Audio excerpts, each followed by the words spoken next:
High snap, play action, Nichols underneath, caught, gets away from one tackler, gets away from two tacklers, down the sidelines, one man to beat, stutter step, getting away to the end zone, number 8, Dylan Talley, touchdown, Bowie. Robertson in motion, Craven's back to pass, goes across the middle, Courson holds it in, he's gonna go to the touchdown, to the house, Cravens to Courson, Colt, touchdown! As a tight end, pulls a guard, Barrett finds the hole, follows the pulling guard, cuts outside, bounces outside to the 20, 10, 15, 5, touchdown, Bowers, touchdown, Bowie! And folks, we have history at Haltom. Danny Bustamante has just pitched a no-hit, no-run, no-walk shutout, a perfect game for Danny Bustamante. Rios looks at Alvarado and turns home. It's going to that left field gap. That's a base hit. Here comes Axel Alvarado. The Colts are going to take the lead in the top of the 7th on the base hit by Gannon Howard. Burkle out of position. They've got to pass, and they've got to go. Patomeco with the pass. Mirario has a bit of a look, shot on goal, and he gets it in! Two tight end set here as we go to the left-hand side with B.J. Rogers. Rogers is into the second level. B.J. Rogers to midfield. One man trying to catch up to him, but he will not. Number 6 in for 6. That will do it. This broadcast is under intellectual property and may not be repurposed or reproduced without express written consent. Enjoy this presentation from Zach Arnold Productions. Energetic Media Solutions. The sun is shining. The skies are as blue as the flags that are waving in southeast Arlington. Broadcasting live on the Zap Network, it's the home opener for the Bowie Volunteers as they host district opponent Grand Prairie. The pregame show presented by Chapman Cornelius Insurance Services is coming up right after this. John Wade Roofing is celebrating 40 years serving the Arlington area. John Sr. played for Colt football and was the team MVP in '76. He went on to play for TCU, earning all conference honors. The family has a Colt legacy that spans generations and wants to help your family's roofing needs, plus gutters, painting, solar, and more. For more information, go to johnwaderoofing.com. Are you a small business owner looking for reliable insurance coverage? Or perhaps you're navigating the complexities of Medicare? Look no further. Chapman Cornelius Insurance Services is a family-owned, independent insurance agency with over 50 years of experience with tailored insurance solutions for small businesses and their owners. Whether you need home and auto, business insurance, or individual or group medical, Chapman Cornelius has knowledgeable agents who will help you select just what you need. Call April Chapman or Jason Ott at 817-265-3346. Good evening, baseball fans, and welcome to the ballpark at Bowie for the first time in the 2026 season. It's the home opener for the Volunteers, and they are fresh off of a 5-1 road victory against the Gophers just 2 days ago. The defense was what was most prominently on display for the Volunteers as they turned 3 double plays, including one that ended the ballgame in the 7th inning. It was a fun one to call, but it was a breezy and blustery one. We are fortunate to be up in the press box for this evening's broadcast as we were on top of it over at Gopher Park. I'm Zach Arnold, and I was very blessed to be on that call for the Volunteers' first district win of the season. However, even more blessed was the fella that is on the headset with me for this pregame show.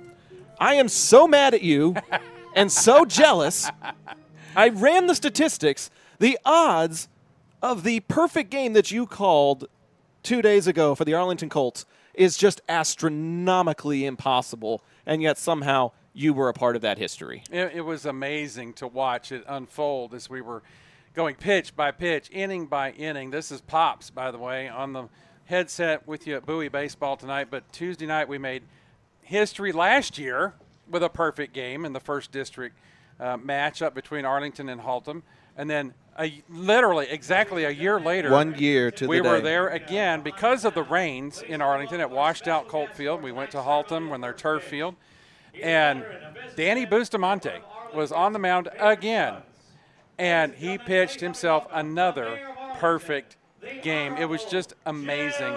It was funny. He struggled a little bit during preseason, during the, when I say preseason, in tournament season. And he even admitted that during our post-game interview. But he was strong and on it the other night. 12 strikeouts through 5 innings as Arlington run-ruled them. They put 7 runs up in the first inning and never looked back. And Danny just got stronger and stronger and stronger. Zach, what are some of those stats of the chances that, A, a high school player would get 2 perfect games in his career, and B, that I would be the one there calling it? So at the high school level, a chance of a perfect game at the high school level is about 1 in 1,500. And we haven't called 1,500 games here on the Zap Network, even though we've been at it since 2020. We have not called 1,500 games. But the chances of the same player going to the same venue, playing the same opponent, and throwing a perfect game 1 year to the day after he did it prior is approximately 1 in 2.7 million, according to ChatGPT. So I'm not smart enough to run those types of numbers. I had to ask AI for a little bit of help. But I'm just so excited about the type of history that is being made here on the Zap Network, and we get to continue making history tonight as the Volunteers look to go 2-0 in district play against Grand Prairie. Yeah, it's just amazing when you look at the statistics, even in the pro level. There are a handful of professionals, 23 who have pitched a perfect game. None of them have repeated it. Right. So at the high school level, to have a repeat perfect game is just phenomenal, and we were just really blessed to be there for that again. And I went in the dugout right after the game, Zach, and the boys were all asking me, "Did you say anything? Did you say anything?" Well, heck no, I didn't say anything the whole time about the building of the perfect game. And Mom, the producer, my wife, was there with me, and she's nudging me the whole night. She goes, "Don't say anything, don't say anything," because we're watching it unfold on the score sheet. 3 up, 3 down, 3 up, 3 down, 3 up, 3 down. It was amazing. And then when the game ended, we were able to celebrate. I'll tell you what was really impressive / amazing to me was the defensive fundamentals that Bowie was able to put on display on Wednesday. They had an unconventional bases-loaded situation with 1 out. The Gophers tried to do a suicide squeeze, and the bunt went straight up in the air. And the pitcher for that evening, Vega, was able to catch it in the air and then throw it over to second base to double off the runner that was on second. And they went from bases loaded with 1 out to a pop-up 1-4 double play to end the inning. And that was just 1 of 3 double plays that the defense was able to turn. Christian Uribe was solid at the plate as he has been all year, collecting a triple and an RBI to help pace the 5 runs that Bowie scored. But to keep Grand Prairie to just 1 run in the first inning and then scoreless for the other 6, the defense was what carried it home for Bowie 2 days ago. You know, fundamental baseball will carry you quite a ways because that not only was that good mechanics, it was good presence of mind. Right. In order to know what he needed to do after he made that diving catch on that bunted attempt in the air. And so that's just keeping your head in the game. And that's what we love about this game all the time is this is a thinking game. It is. And the coaches are playing chess the whole time, and it's just a whole lot of fun for us to be able to watch these boys, these young men play this game. Speaking of playing this game, the pregame show for this game is presented by our friends at Chapman Cornelius Insurance Services. They're a family-owned business with a team of professionals who have served the Arlington area for over 50 years. Don't let insurance be a headache. Chapman Cornelius can help you create a custom insurance plan tailored to your small business's needs and budget. Call April Chapman or Jason Ott at 817-265-3346. Pops, we're excited to be covering both Arlington and Bowie this season. The Arlington game is introducing their lineups as well as the starters are being introduced here. 2 games live on the Zap Network at the same time as Arlington looks to move to 2-0 at home in their home opener. So we've got 2 home openers on the Zap Network tonight. Yeah, you know, another statistic, this is just Zap Network, Arlington ISD information. At the same time Danny Bustamante was getting a perfect game, Coach Brian Womack, the head coach for Arlington, was gathering his 100th career win Yes. at Arlington High. Quite a milestone for him, too. So we're just the Zach Arnold Network is just really getting a lot of opportunities to present great athletes and great mentors in their coaches. We're very blessed to be in the position that we are, and as I mentioned, I feel very blessed to be out of the wind this evening after it was blowing directly into my face and affecting the audio quality of our broadcast because it was hitting our microphones. We didn't even have an ambient mic for the Wednesday game, but we've got one here at the ballpark at Bowie. We've got a special guest that's going to be on the broadcast as soon as he makes his way up here. And one of the other things that the Zap Network is doing is incorporating the next generation of broadcasters to help them get some reps and some experience and some practice behind a microphone. And we actually have a new addition to the Zap Network making his debut tonight in a couple of innings' time, and we're excited for that as well. That'll be great. You mentioned the ballpark at Bowie. Let me give you a few dimensions here. We've been playing on some AstroTurf here. This is an all-natural It's field. an all-grass here. All grass and all dirt, so the players could actually get their uniforms dirty tonight. Down the lines, the left field and right field lines are 310 feet. Dead center is 375 feet, and there's about a 10-foot wall all the way around the outfield areas. There's a really long distance here between the plate and the backstop behind it. So the catchers it'll be very important for the catchers to have good defense tonight and keep the runners where they need to be so that they can keep the runners on the bases and not let runs score on something like that. You hear the golden pipes of Yadi Pagan introducing the starting defense for the Bowie Volunteers as they're trotting onto the field. Grand Prairie in their black jersey tops with big blue letters and gray pants. Bowie in black on black tonight with blue letters and orange piping around those letters. Looks a really sharp look for the Bowie Volunteers as they're coming out tonight. We're going to have to do our best to keep up with which black jersey is on the field. We've got black and blue numbers with white piping for the Gophers and black with blue numbers and orange piping for the Volunteers. The starting lineups are making their way out to the field. And then the national anthem will be played here at the ballpark at Bowie. And then we'll bring you the starting lineups and the defensive alignment right after that. Go ahead and copy that link, send it to your group chat, share it on social media. Let the folks at home know that the home opener is about to get underway here at the ballpark at Bowie. As Yadi Pagan and Chuck Morgan like to say, it is baseball time in Texas. Great night for baseball here, 75 degrees at game time, sunny, no clouds in the sky anywhere around. And so it's going to be a good night here at the ballpark at Bowie for baseball. We're going to turn it over to Yadi Pagan for the national anthem, and then we'll be right back with first pitch here on Zap. Your attention, please, ladies and gentlemen. Would you please rise and remove your caps? Remember those who teach us and those who protect us as we honor America with the playing of our national anthem.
Thank you, ladies and gentlemen. Let's meet the starting lineup for the visiting Grand Prairie Gophers.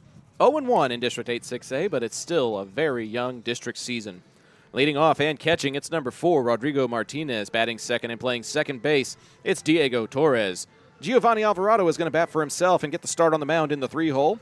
Batting cleanup, it's the center fielder, Isaac Aguilar. Batting fifth and playing shortstop, Saul Muniz. Batting sixth in left field, Austin Dennis. Batting seventh and playing first base, Brandon Peoples. Batting eighth and playing third base, Jordan King. And rounding out the order is the right fielder, Amir Sanchez. Defensively for your Bowie Volunteers, Zion Sturgill is getting the start at first base and will be DH for in the lineup. Josue Martinez is playing second base, Christian Uribe is playing third base. Andrew Vega is at short.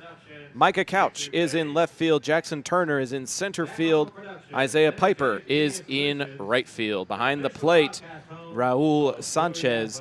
And getting the start on the mound, he is going to be the Friday ace moving forward, according to Coach Alex Johnson. It's Roman Ortega. Number 7, Ortega, on the mound for the Volunteers. Zach, in addition to the weather update, we do have a pretty breezy wind coming in over right field, moving from right field to the third base dugout. And it's stiff enough that it could have an effect on the right fielders and any batters trying to get that ball over that fence tonight. This is true. The wind is liable to knock that thing down. We've seen a lot of wind interactions throughout the course of this early part of the season. It hasn't been terribly cold. It's a little chilly at Weatherford during that tournament, but the wind is really having an effect on the play. The Gophers are under the direction of Coach Scott Reeves. He is heading up the first baseline. Alex Johnson is the head coach of the Volunteers. Assistant coach is Nolan Crowdus.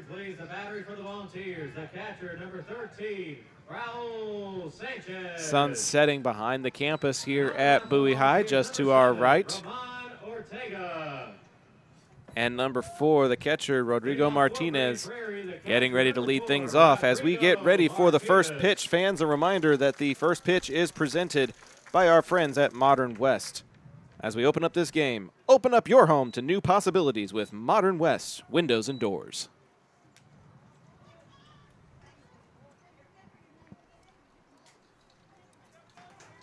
Game has gotten underway across town at Colt Field. Jot Holly and Cam Wilcox on the call for that ball game. Alongside my pops Doug, I'm Zach Arnold. Head coach Joseph Sam, the athletic coordinator at Bowie, due up soon. First pitch is low to Rodrigo Martinez, and we are underway at the ballpark at Bowie. First pitch, 7:05. 7:05, the declared time for first pitch tonight. As that pitch is also below the knees, and Martinez is ahead in the count, 2-0. The righty Ortega fires in a called strike one. That time he's able to find the zone. And it'll move the count to 2-1. This one's in play, back to Ortega, and it goes through his glove as Martinez is going to scamper his way up to first base. Gonna have to give an error to the pitcher on that one. He got his glove on the ball, and then it just scooted off the heel of the glove and behind him, and that allows Martinez to get on base. And since he's the catcher, he will be issued a courtesy runner. That is number 15 for the Gophers.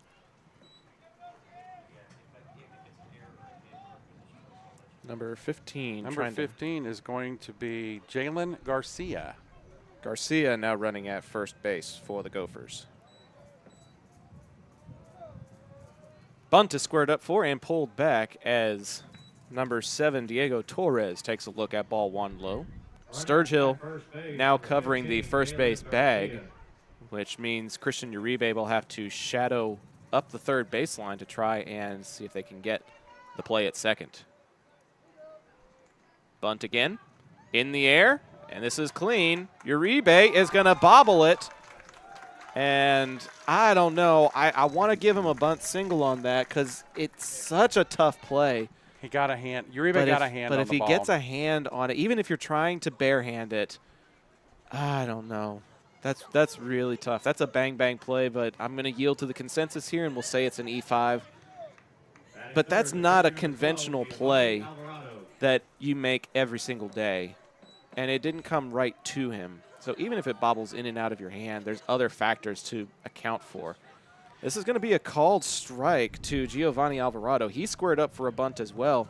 Did not pull back, and it was not a foul. It goes behind the catcher, Raul Sanchez, but he's able to recover it. And the base runners will stay put at first and second.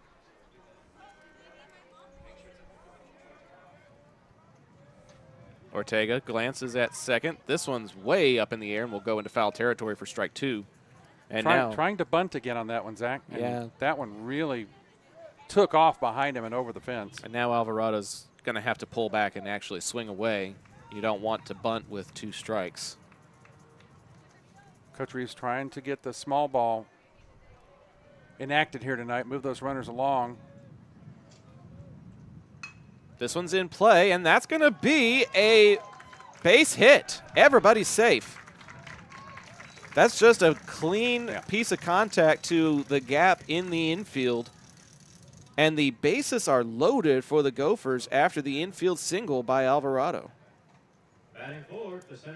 Well, like you were saying about the fundamentals of the Bowie Volunteers the other night, few miscues here have set up this situation. There's an infield fly rule that's in effect here with bases loaded and nobody out. The player pops it up, it'll be called out immediately by the umpires. First pitch to the center fielder, Isaac Aguilar, is high and away for ball number 1. Runner at third base having to shield his eyes from the setting sun. That could be a factor also for the left side of that infield. The 1-0 to Aguilar is inside for ball number 2. Yeah, of course, we talk about the defensive fundamentals during the pregame show, and then the defense goes and commits 2 errors in the first inning. That's why I didn't talk about the perfect game the other night. 3-0 to Aguilar with nowhere to put him.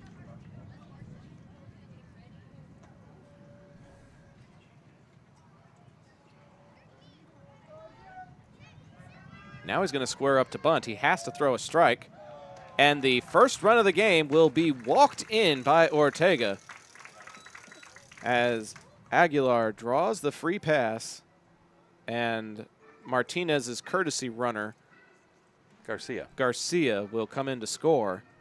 And it's 1-0 in favor of Grand Prairie. Bases still loaded and nobody out as Coach Johnson comes out to have a talk with his ace and his defense. The entire infield coming onto the pitcher's mound. Yeah, Ortega's just having a hard time finding the strike zone. Of course, part of that is having to adjust to the umpire. Every umpire has a different zone that they're going to call. Look at these big birds floating into the screen here. Geese going to light down there in left center field. They're going to land out in left center. Okay. We get chickens at Arlington High at their field.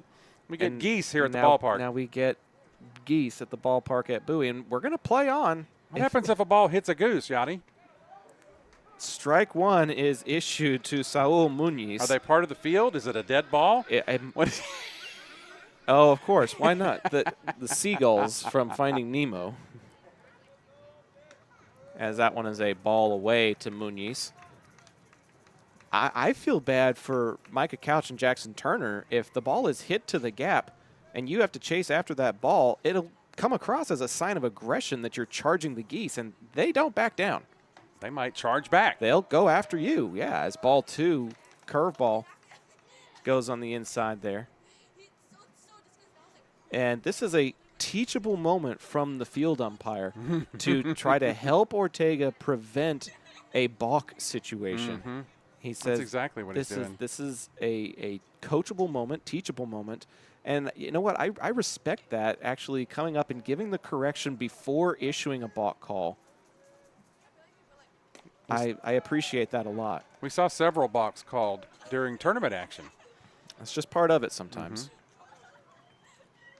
Umpires honing their skills and getting back into the groove of the ball game. 2-2 is in play, headed for right field. Piper is giving chase towards foul territory, and he'll make the grab, but the runner is going to tag. The throw to Sanchez. The tag is not in time. A second run comes in. Torres will come in to score on the F9 sack RBI by Muñiz. That was a great throw by Piper, but Sanchez just wasn't able to swipe the tag in time, and it's 2-0. And Piper had a huge, long run to make, heading full steam towards that right field line. Did a good job to keep his eye on the ball and haul that one in to get that out. Runners at first and second now. With one out. Sixth man in the order, Austin Dennis.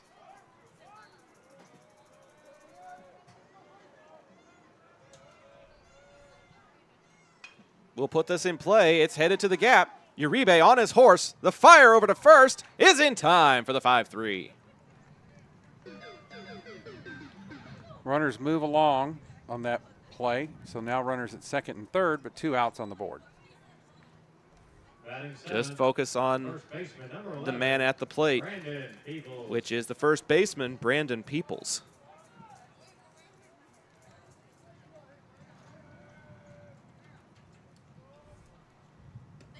That one's going to be low and inside to him for ball 1.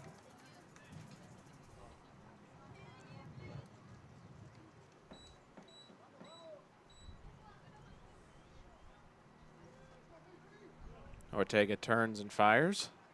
Chopper, and that'll be strike 1.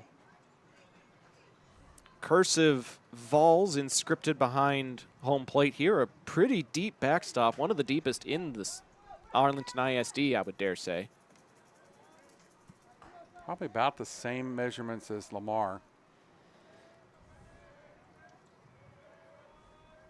The 1-1. And he's going to get the call there as that one crosses the outside part of the strike zone, and it's a ball and 2 strikes.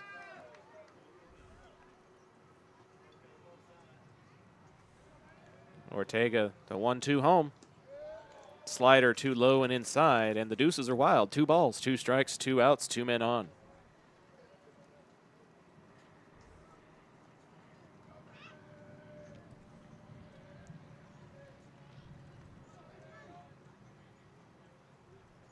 Next pitch home. Swung on and swung through. Peoples is the 3rd out of the inning, but the Gophers go 7 deep and put 2 runs on the board, so Ortega will need a little bit of run support as we head to the bottom of the 1st inning. It's Grand Prairie 2, Bowie coming up to the plate here on the Zap Network, presented by John Wade Roofing. Whenever a plumbing problem hits your home, experience matters. Pipe & Peak is a family-owned residential plumbing company with 16 years of experience that you can trust. They handle everything from yard leaks and slab leaks to tunnel work, and they're specialists in replacing old cast iron pipe. No job is too big or too small, and their pricing stays competitive. If you're seeing signs of aging pipes, now's the time to act. Send an email to Caleb Renfro to see how Pipe & Peak can help your home. When your high school field needs to look game ready, trust John Kling and the pros at Field Ops North Texas. This veteran-owned team delivers fast turnaround and long-lasting field striping for football, soccer, lacrosse, and more, using professional-grade paint and equipment. Field Ops proudly serves schools and communities across North Texas, helping student-athletes compete on fields that look as good as they play. Get a free quote today by visiting gofieldops.com/north-texas.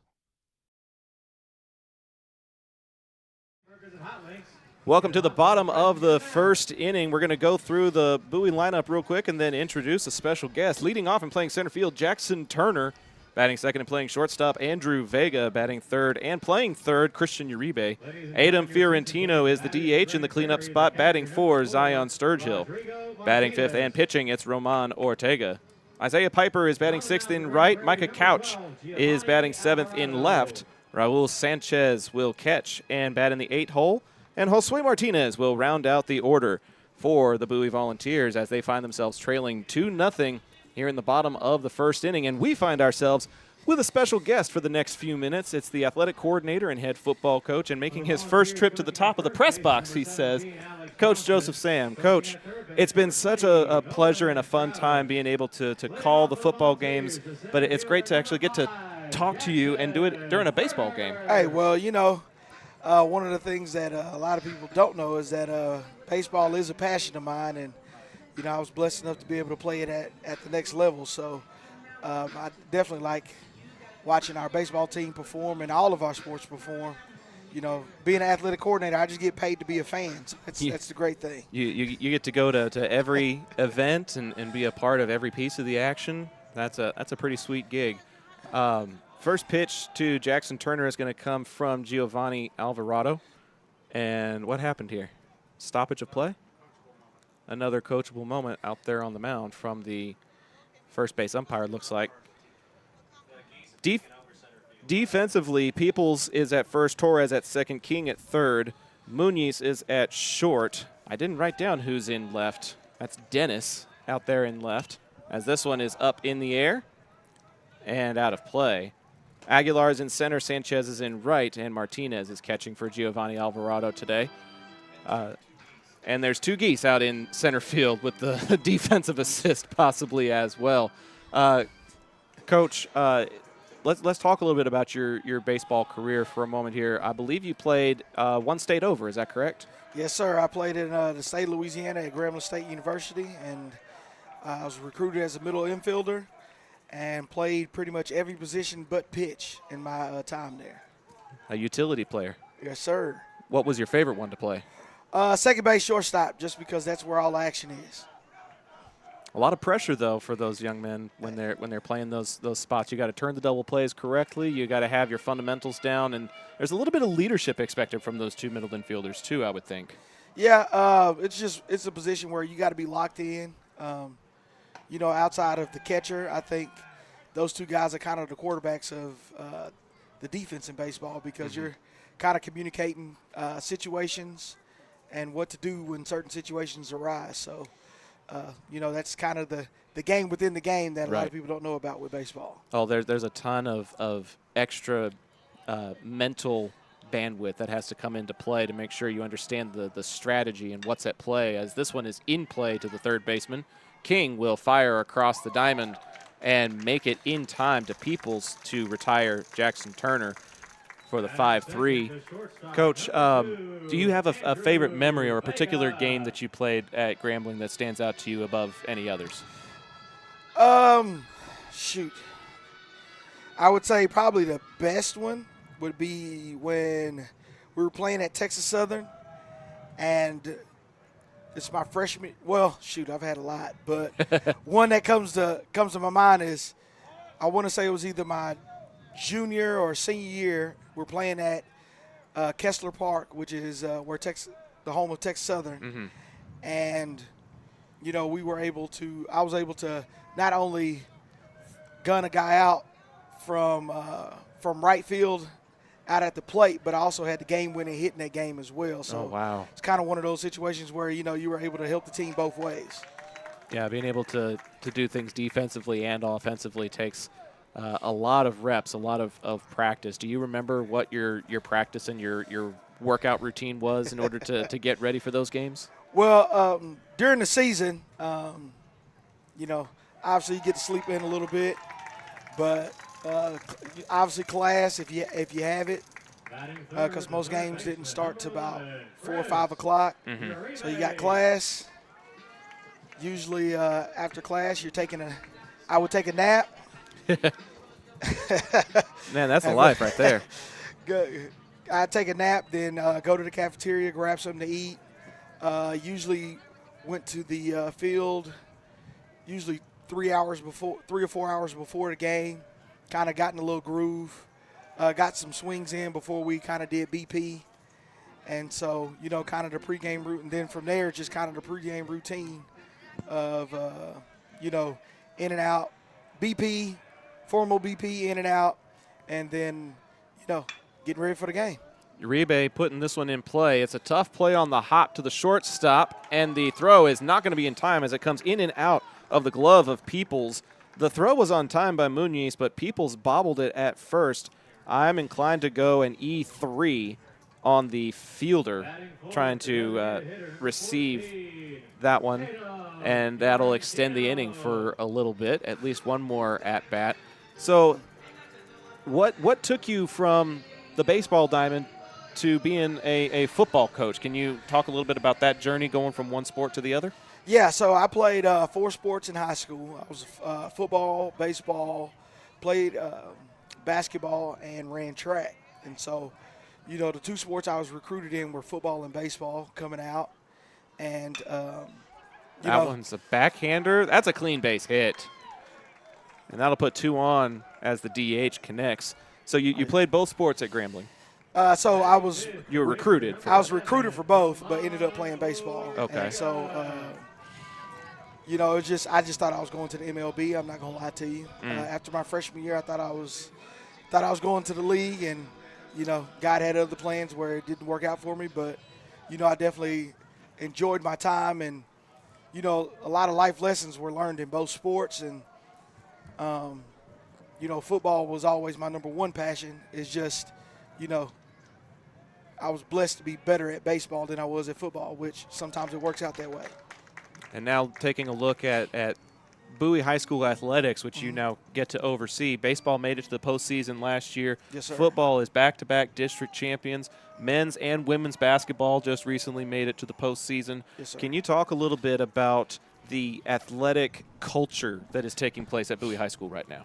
Yeah, so I modeled the athletic culture easily behind just my experience as a high school player and being in high school where, you know, all the sports, there's multiple kids in each sport that play, you know, that play more than one sport. And so if that's how I think winning kind of bleeds into everything. And I think the more you can share kids and the more successful kids are in one sport when they're playing other sports, you know, that winning culture kind of bleeds into all the other sports. So, like, our track teams have been to state every year I've been here. So, you know, I'm just blessed to be able to be a part of the athletic success that's been here at Bowie, knowing that, you know, we still can grow our athletic programs, Sure.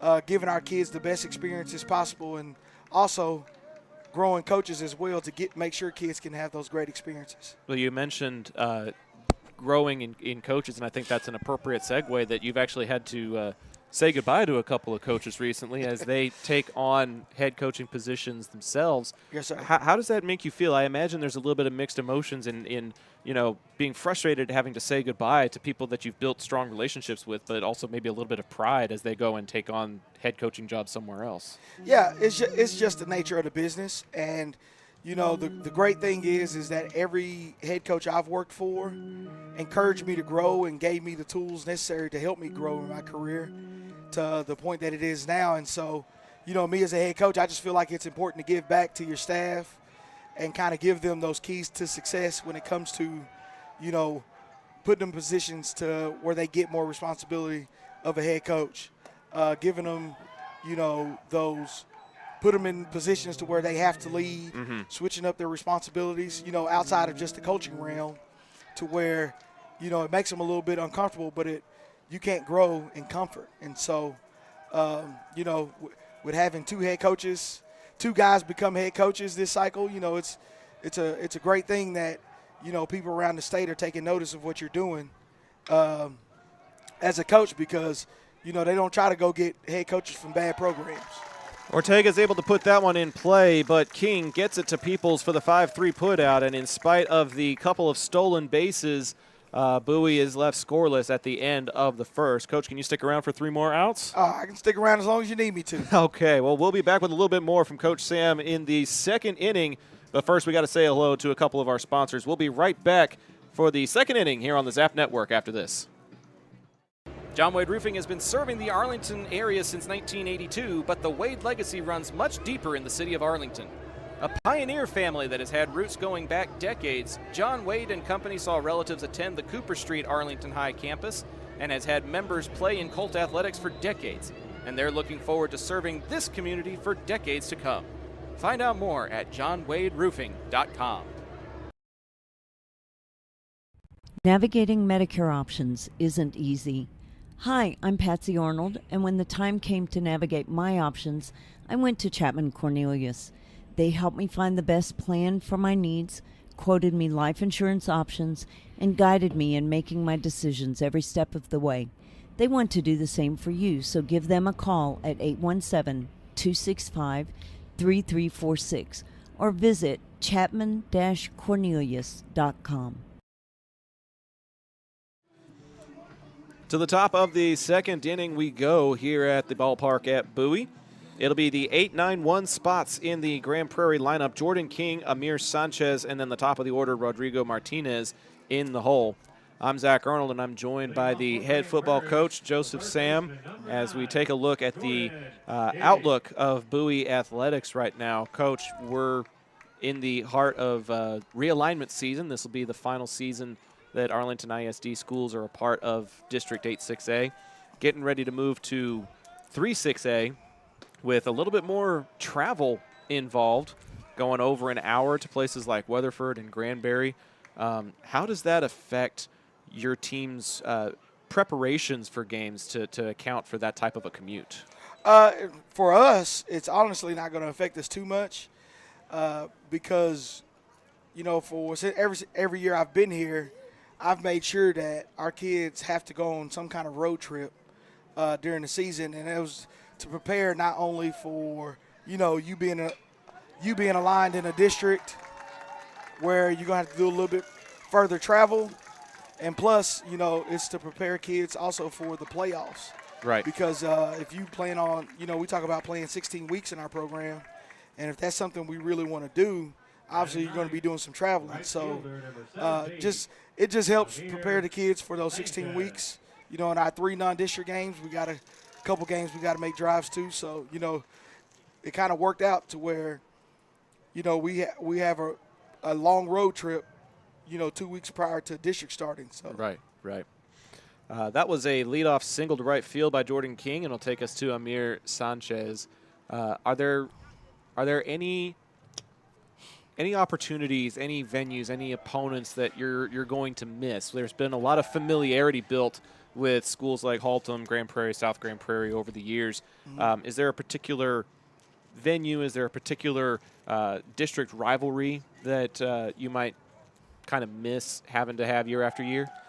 Well, the good thing is that I think the biggest district rivalry because our attendance zones border each other. Mm-hmm. And, obviously this past year we played for the district title with SGP. Yeah. Coach DeLay and I, when we were at realignment, we decided, how about we do it for 2 more play each other for 2 more years, because it was great competition. You don't have to – it's one of those games you really don't have to drive very far. And, playing South Grand Prairie and in the environment that, our crowd brings, their crowd brings, it also simulates a playoff atmosphere as well. So, we want to kind of keep that going. I remember that district championship game. I wasn't on the call for it, but got to see a lot of really exciting, highlight-worthy plays while I was keeping up with the stream and doing my game. I'm watching the Arlington-Haltom game across town, just making sure that production's going smoothly over there. But Pops was on the call for it, and we had the mayor come in during halftime. It was an event, that game against SGP. So it's great that game gets to be repeated. Oh, absolutely. Y'all put a lot of pressure on a brother, but it's all good. Nah, seriously, though, our kids did a great job. They executed the great game plan almost to the T. We had a little lull there kind of late in the third quarter where we kind of let them back in the game. But when it was time to make the plays needed, our kids definitely stepped up to the challenge, and, I was proud of them for that. Swing and a miss from Amir Sanchez is a strikeout. That is the second of the game for Ortega. That is out number 1 as King got a stolen base a moment ago. So there's a man in scoring position and 1 out for Rodrigo Martinez. Looking ahead to the upcoming football season for just a moment, you have had to graduate your field general, as this one is sent to right field. Too shallow as the runner cannot advance. That's a fly out to right. You've had to say goodbye to your field general and some other senior leaders. Who are you looking at to be the next man up for this upcoming season? Yeah, so at quarterback, we have Mason Nichols, which the great thing about him is he came in relief duty and mop-up duty. And, there was one game, especially the Haltom game, where, Bibbs was a little in a funk kind of starting out the game. And, we kind of put Mason in the series just to kind of – no, they're coming home with it, and they got a little greedy. Out at the plate is the runner as Sanchez is able to get him going. And that is actually going to be the final out of the inning. My goodness, King out at home. And that will do it for the Gophers. Coach, let's come back to Nichols on the other side of the break as we take a quick hello to our sponsors here on the Zap Network, and we'll be back right after this. Modern West Windows and Doors is a partner of the Zap Network. They're also partnered with trusted industry leaders like Lowen, Weather Shield, and Simpus to guarantee quality product and installation.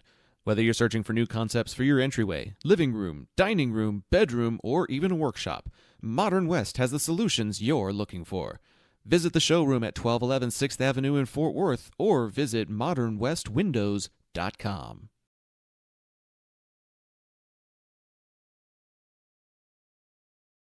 Taqueria Taco Express is the official taqueria of Zach Arnold Productions, with locations in Arlington, Grand Prairie, Waxahachie, and a new location opening in Mansfield. Solving your Mexican food craving has never been easier.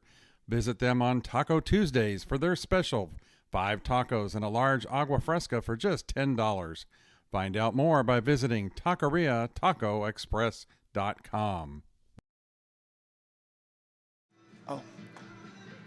We almost forgot to mention that the second inning is presented by Pipe and Peak Plumbing. Call Caleb Renfro if you need cast iron replacement specialists at 817-807-7069. That's just on me because we got so excited talking to Coach Sam that we forgot to say hello to our sponsors. Apologies to Pipe and Peak. But, Coach Sam, before the break, you were talking about the quarterback room and having somebody who has some field experience because he came in some of those blowout type games last season. But that was very similar to what happened the last season around. It was a playoff game in which you had to bring in Bibbs, and I think that really helped his growth, getting that varsity experience the year prior. So that's bound to pay some dividends once the season starts. Oh, absolutely. Mason is a gunslinger. He's not as athletic probably as Bibbs is, but his arm is he can throw it a country mile, and so he's definitely athletic and can make the plays that we need to play, and also operate the offense like we need to operate it. So definitely excited about him. We got three receivers that had a lot of playing time. And Maxwell Nichols, Tony Alberto, and Darian Courson. Those three guys got a lot of playing time last year. And then we have a young receiver in Aiden Rodon that played a lot as well. Up front, we're going to return 4 of our 5 O-linemen. Oh, wow. And then, but defensively, we returned most of the D-line. But, we lost all 3 linebackers and 3 of the 4 in the secondary. So, we'll be young in that part, but we'll be young in that part where we have to find guys. But, it's the nature of the business as well. We definitely have kids that can get the job done. Taking a look at this baseball team for a second here, circling back to the game at hand. What have you observed from the Volunteers coming into this game? Have you been able to see any of their games prior to this one? Yeah, I've been able to watch a couple. Really, thanks to you guys, to be honest with you. I'm a faithful watcher of the show. And the biggest thing I see is, with the baseball team is in the games that they've lost, they've really been their own worst enemy, with errors, walks. Yeah. And it's just the routine stuff, which, that comes with the territory. And then, offensively at the plate, I think sometimes guys try to do too much. Because, most high school pitchers, they're gonna start you with fastballs until you can prove – they're going to start you with the outside fastball until you can prove you can hit it. And then once you are consistent at driving the outside fastball, then you're going to start seeing the junk stuff to where, you got to just sit back, be patient, and look for that pitch that you want, because you're going to always get the pitch you want, regardless of level. Me playing high school and me playing college baseball, there was usually at least in every at bat 2 pitches you were going to get that you could really put the good part of the barrel on. Yeah, there's been some solid contact this season, and they've been in it quite a bit. Very rarely do the games get out of hand.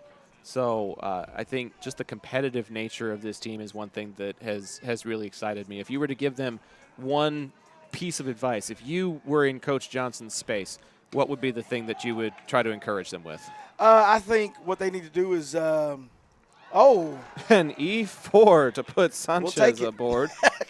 Goodness, Torres must have lost it in the lights or something as Sanchez makes it aboard. I think he's got a Lego band in his glove and Maybe. he just kicked him out. But seriously though, baseball-wise, I think defensively one of their biggest problems is just they need to communicate better when it comes to just situational baseball. Like right now, I'm sitting here looking at Grand Prairie and nobody's making hand signals to each other. Nobody's talking to each other. Shortstop should be talking to the pitcher, letting them know, who's going to throw the ball to if the ball's hit him on a double play. Somebody should have said something to the catcher about who's got the throw down. Just little stuff like that, I think, is the difference between good baseball teams and bad baseball teams. And then offensively, I just think, when guys get in trouble at the plate, they either lose track of their plan at the plate or they don't have a plan at the plate. And to me, the easiest plan is look for a fastball to drive until you get 2 strikes, and then that's where you want to kind of sit back and fight off the good pitches. Martinez is going to send that one into foul territory. Both King and Dennis came over to take a look at it.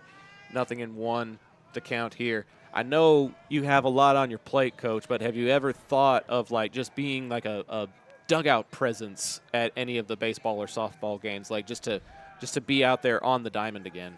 Yeah, honestly, I come out to practice and I'll swing the stick every once in a while and kind of, help them out where I can. In the dugout, I'll just, kind of sit there and just kind of call stuff out. But, I also don't want to overstep the boundaries of the coaches either, because, those guys do a great job. Coach Johnson, Coach Crowdis, Coach Langston, so I don't want to overstep my boundaries and tell these guys something that, the coaches are teaching. And that's kind of one of the things as an athletic coordinator you have to do is kind of, allow guys to grow their programs and coach them.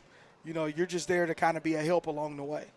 Are you excited about the growth and momentum that has taken place under Coach Johnson's leadership, that playoff drought finally breaking last year? Oh, absolutely. The great thing about us in football is, every kid in football I force them to try to play another sport because, it helps them overall athletically. It's going to help them academically because it makes them keep their grades up. And then also, the risk of injury goes downhill.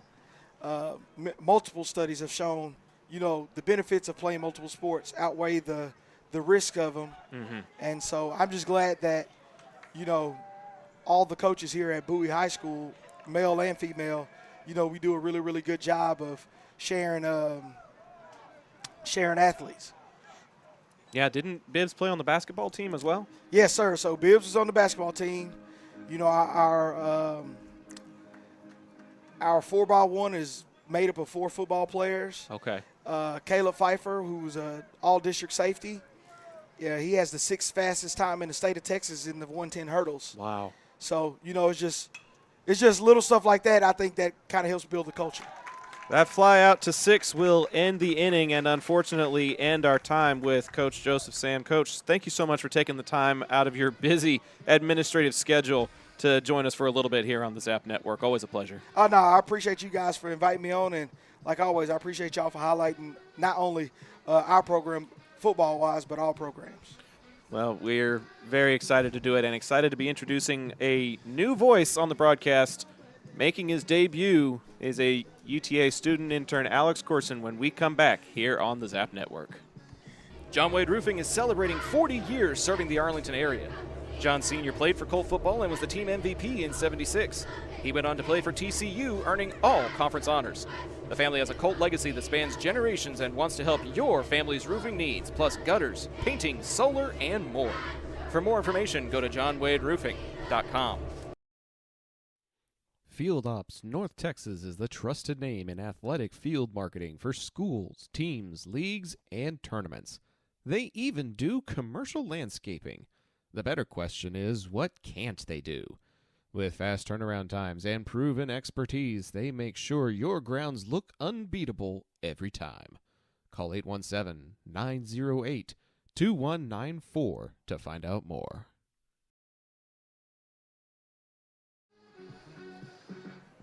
Thanks again to our friends at Pipe and Peak Plumbing for being our second inning sponsors. Apologies that we didn't get to you at the beginning of the second.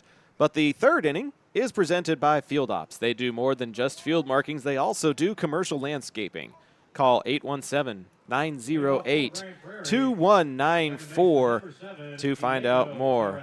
Joining us here in this third inning and for the remainder of the ball game is a student from the school from which I graduated.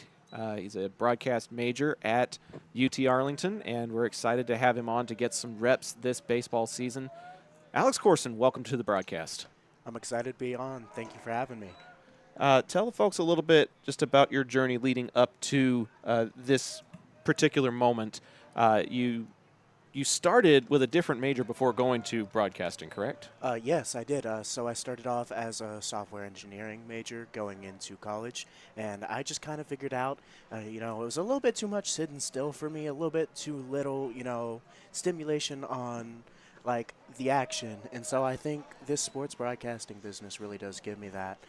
Being able to keep up with all the action and being able to do multiple things with my hands while I'm actually working at it is something that I really appreciate as someone who is a little bit ADHD.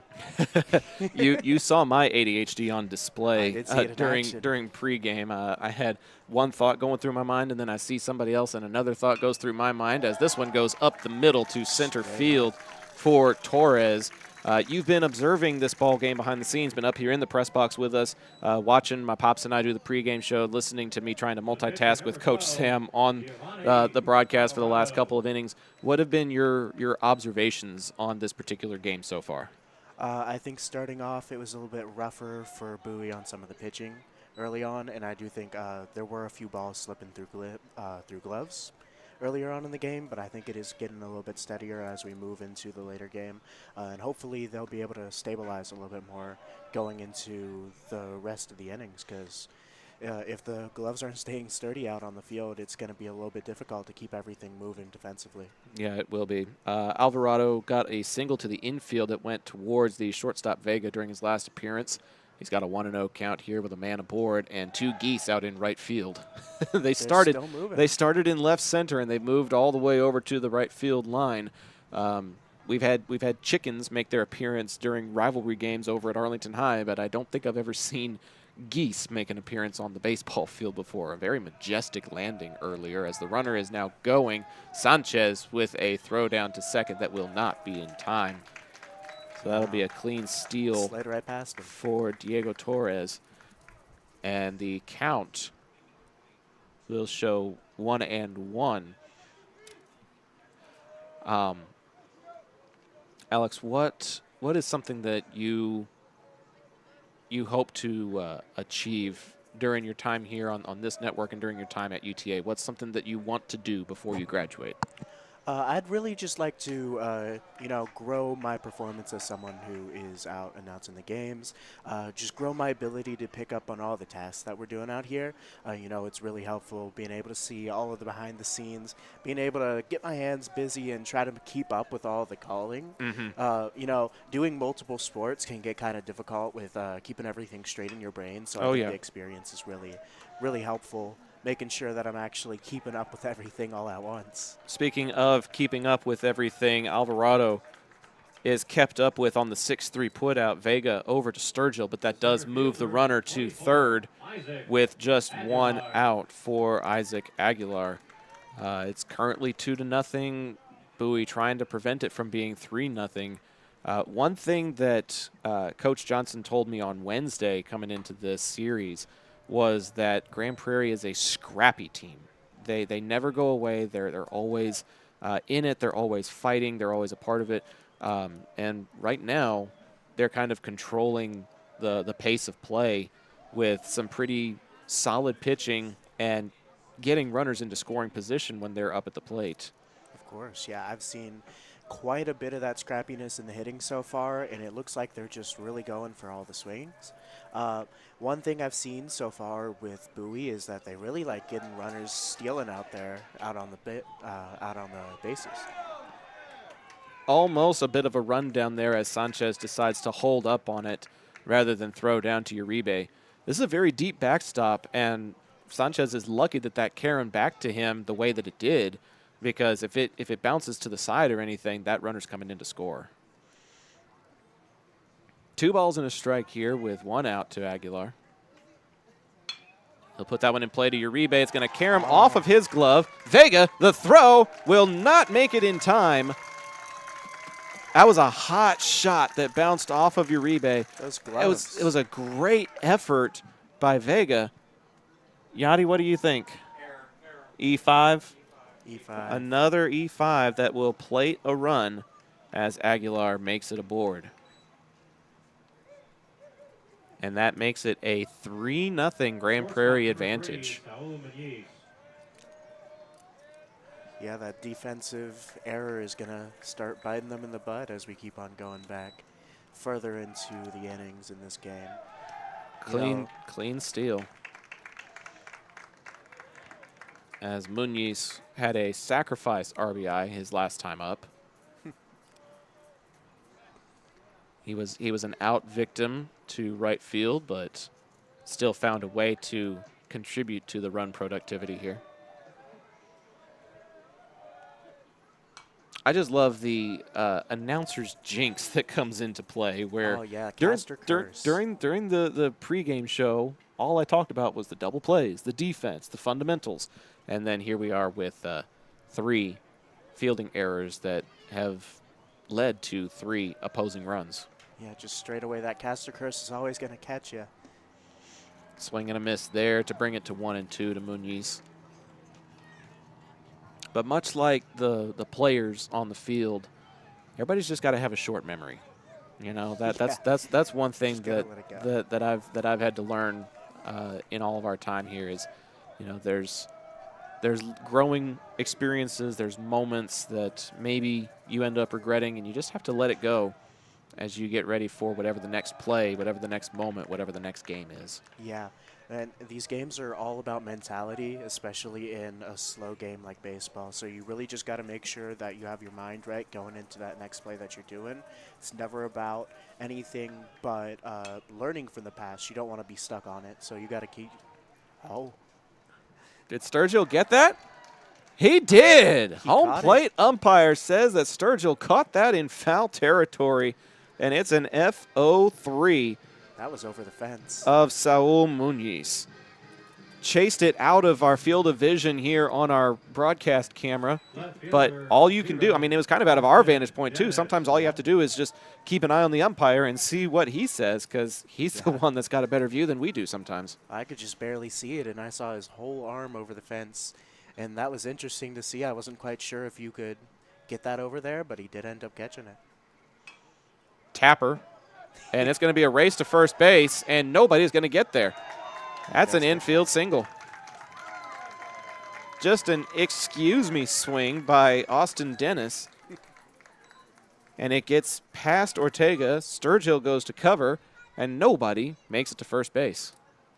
First baseman number 11, Brandon. So the Peoples. inning continues here with runners on the corners. I'm sure our friends at Field Ops are excited about that as the sponsored inning gets to continue a little bit here. I'm sure. What do you make of the digs here at the ballpark at Bowie? Is this your first time out at this ball field? It is, yeah. I think it is pretty nice ball field with the full grass field. I think that does affect how the play goes with the cleats and making sure that the running is coming in strong. Yep. And the running has been pretty strong tonight. They have been doing a lot of it, lots of steals coming out from both sides, but I do think Bowie really does start enjoying those steals once they're out on the bases. But it did bite them in the butt for that last out in the second inning. Yeah, it did. And what's interesting is this is their first home game of the season, and to my knowledge, every game that they have played up until now has been on turf. So it's almost like a reverse situation as Micah Couch comes in to collect the F7 that ends the inning. But it's so interesting to see those dynamics at play, and if it ends up having the reverse effect because you've been playing on turf for so long. Yeah. We'll see if that affects them for the remainder of this ball game. Grand Prairie collects another run as it is now 3-0 headed to the bottom of inning number 3 here on the Zap Network. We'll be right back. Are you a small business owner looking for reliable insurance coverage? Or perhaps you're navigating the complexities of Medicare? Look no further. Chapman Cornelius Insurance Services is a family-owned, independent insurance agency with over 50 years of experience with tailored insurance solutions for small businesses and their owners. Whether you need home and auto, business insurance, or individual or group medical, Chapman Cornelius has knowledgeable agents who will help you select just what you need. Call April Chapman or Jason Ott at 817-265-3346. Looking for a plumber you can rely on? Pipe and Peak handles all your residential plumbing needs. From tunneling and slab leaks to camera inspection and sewer repair, and even cast iron replacement. They offer competitive pricing and now offer financing to make repairs easier to manage. Family owned and trusted for over 16 years, they treat every home like their own. Call 817-807-7069 to get your free quote and get your plumbing handled right. Bottom of the third inning, but the top of the order for the Volunteers. They have gone all the way through their starting 9, and we're back to Jackson Turner, who grounded out to third base his last time up. Across town on the Zap Network, bottom of the second, it's Arlington 8, Haltom nothing.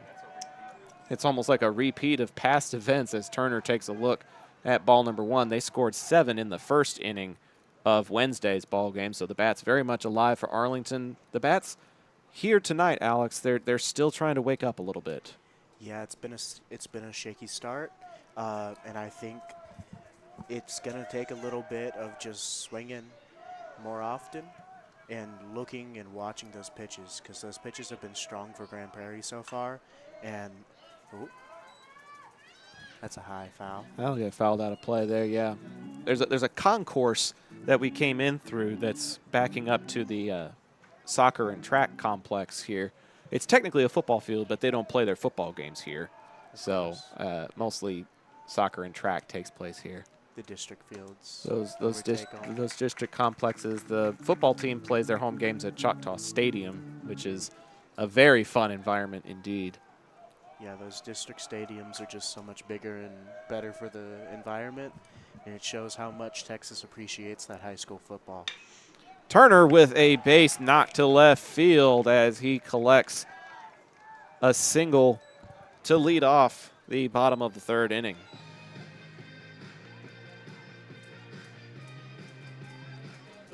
Alex, where did you go to high school? I went to high school in the area. I was a student at Summit. Okay. So I graduated, and so I did my 4 years there, and I'm on my third in UTA in college, so I've kept it in Arlington, Mansfield area. Local product. Yes, sir. My pops actually taught at Summit for how long? Like 12 years? 12 years he was a Summit Jaguar. So You told me. I think I caught him on the exiting end of that. Maybe so. He's reminding me that the boys basketball team is in San Antonio playing in the state championship tomorrow at the Alamo Dome. Yes.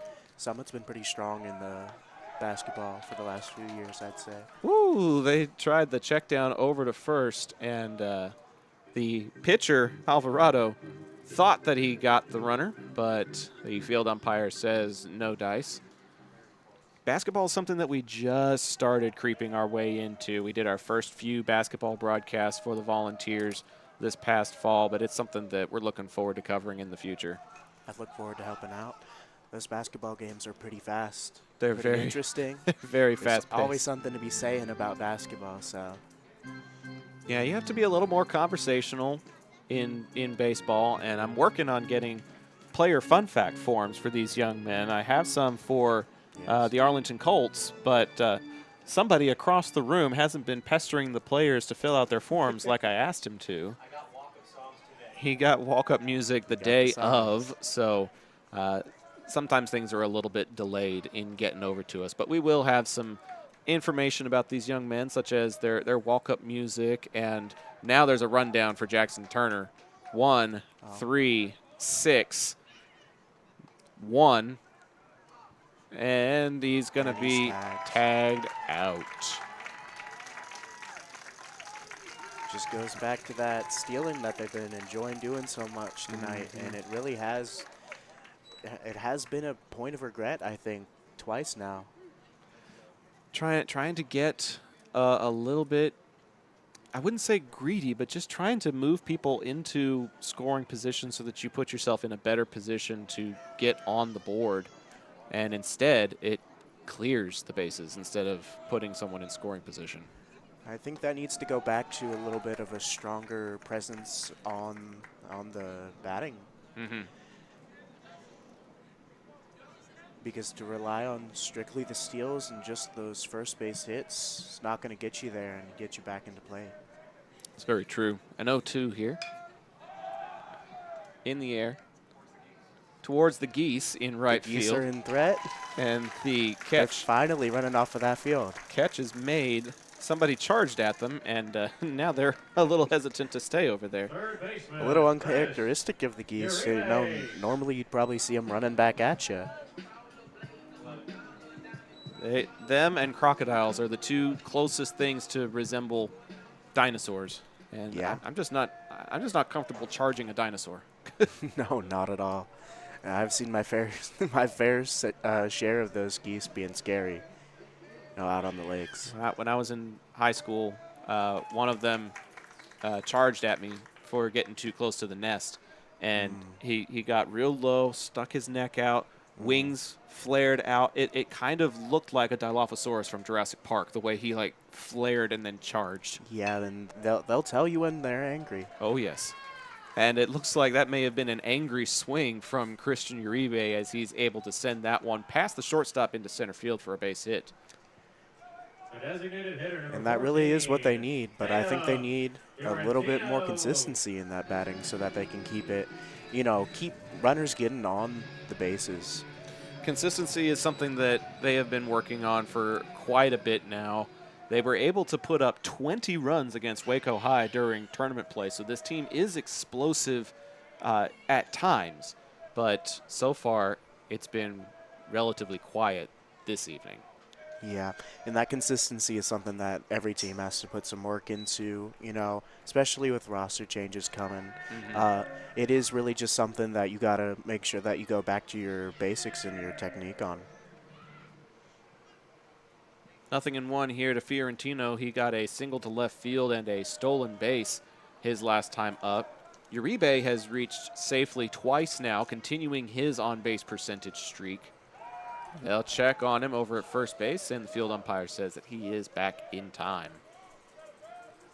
They're still going for those steals. They're getting pretty far from the bases. Yeah, and Alvarado actually has a pretty good pickoff move, and so they can't get too far away lest they get picked off the way Jackson Turner did.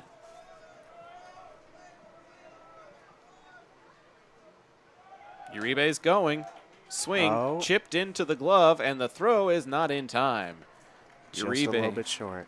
Uribe will get that stolen base as Martinez not able to throw it down to the shortstop Muñiz in time. And they aren't having too bad of a steal percentage overall, but I think it's that consistency to just keep going for it and keep going for it. I think it's just a little bit more work needed on, staying mentally strong and not, overdoing it. That one's going to get away from the catcher, and that will put Uribe 90 feet away from the first run of the ball game. We'll credit that one as a wild pitch, as Martinez not able to corral it from Alvarado. 2 outs in the inning, though. So you need either another wild pitch or an error or a base hit. You can't get him in on a sacrifice. And you don't want to be relying on those wild pitches because Right. the pitching's been pretty solid tonight from Grand Prairie overall. The 1-2. That's headed Oh, to that's shallow strong. center field, and it's And grabbed out. by Torres. Good closing speed by him to record the F4, and Bowie is left 90 feet away from breaking that goose egg. We're headed to the 4th inning. The Gophers lead by 3 on Bowie's opening night. We'll be back with more high school baseball on the Zap Network, presented by John Wade Roofing, right after this. Are you a small business owner looking for reliable insurance coverage? Or perhaps you're navigating the complexities of Medicare? Look no further. Chapman Cornelius Insurance Services is a family-owned, independent insurance agency with over 50 years of experience with tailored insurance solutions for small businesses and their owners. Whether you need home and auto, business insurance, or individual or group medical, Chapman Cornelius has knowledgeable agents who will help you select just what you need. Call April Chapman or Jason Ott at 817-265-3346. Looking for a plumber you can rely on? Pipe and Peak handles all your residential plumbing needs. From tunneling and slab leaks to camera inspection and sewer repair, and even cast iron replacement. They offer competitive pricing and now offer financing to make repairs easier to manage. Family owned and trusted for over 16 years, they treat every home like their own. Call 817-807-7069 to get your free quote and get your plumbing handled right. To the 4th inning we go, and the 4th inning is presented by Trinity Logistic Services. Don't let hauling be a hassle. Trinity has dumpsters that can fit any size project, and they drop off and pick up, so you can focus on cleaning up a win for your home or business. Call Chet Soto at 817-693-1302 for more info. There is a pitching change. We'll also have to talk about the pitching change between innings. A new pitcher that came down the pipe is presented by Pipe and Peak. The next time your pipes break, be sure to call Caleb Renfro at Pipe and Peak Plumbing at 817-807-7069. The center fielder, Jackson Turner, has come to the mound. So that'll move Piper to center, and Darian Brown will now take over in right field. Not the start that we were thinking we would get from Roman Ortega. He's been a very consistent battler of a pitcher. He battles a lot. He attacks the strike zone, but he only gets 2 strikeouts here this evening, responsible for all 3 runs. The defense didn't help him that much, committing those fielding errors. But a rather short and uncharacteristic performance from him with only 3 innings. And it isn't looking like the catcher's gloves are looking too much stronger tonight. Yeah, this is rather uncharacteristic as well, and maybe it's a communication thing, trying to continue to establish rapport with your pitchers. Maybe you express that you want it to be thrown a particular direction, and it goes a different way, and you weren't expecting that. And a lot of that is stuff that you're supposed to try to get cleared up during tournament play. But every now and then there's a little bit of bleed over into district, I suppose.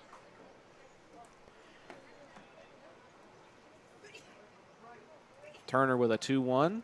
That moves to 3-1 to the third baseman, Jordan King. Got a single to right and stole a base, but was thrown out at home during his last time around the base paths. And he'll draw the free pass here on the base on balls. A lot of patience at the plate from Grand Prairie as well tonight, Alex. Yeah, they've been looking pretty strong with the pitching. Hopefully that, for their sake, they can keep that up, but it hasn't been looking like too much of a contention from the Bowie batters so far. That'll take us to the 9-hole hitter, Amir Sanchez, and they'll check on King over at first. Uribe is creeping up into the infield grass, anticipating the potential bunt attempt with no outs here in the top of the fourth. And that one will drop into the strike zone for a called strike one.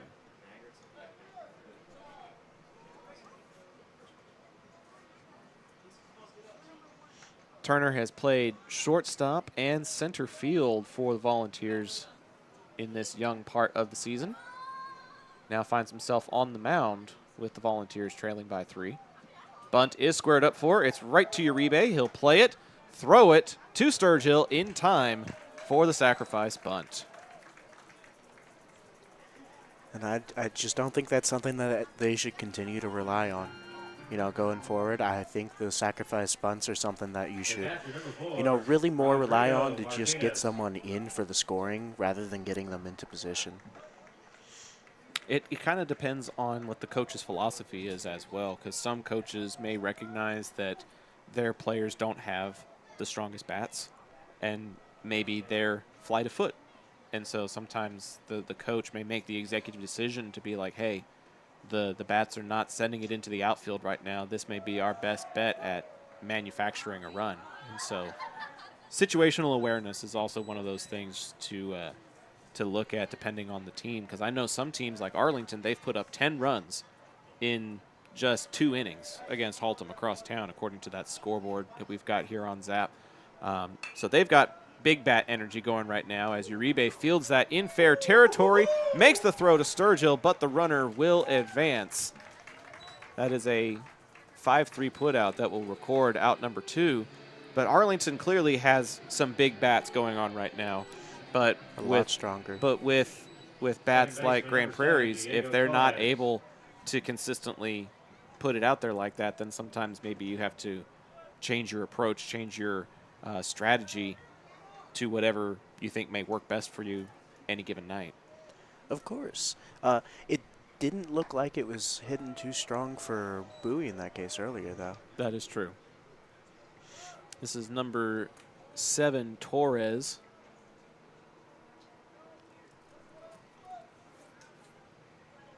With a man on third and 2 outs.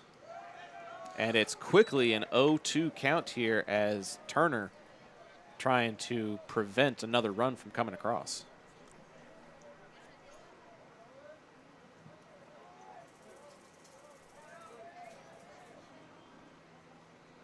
The 0-2 does not catch the corner, but he was very close. Just a bit low.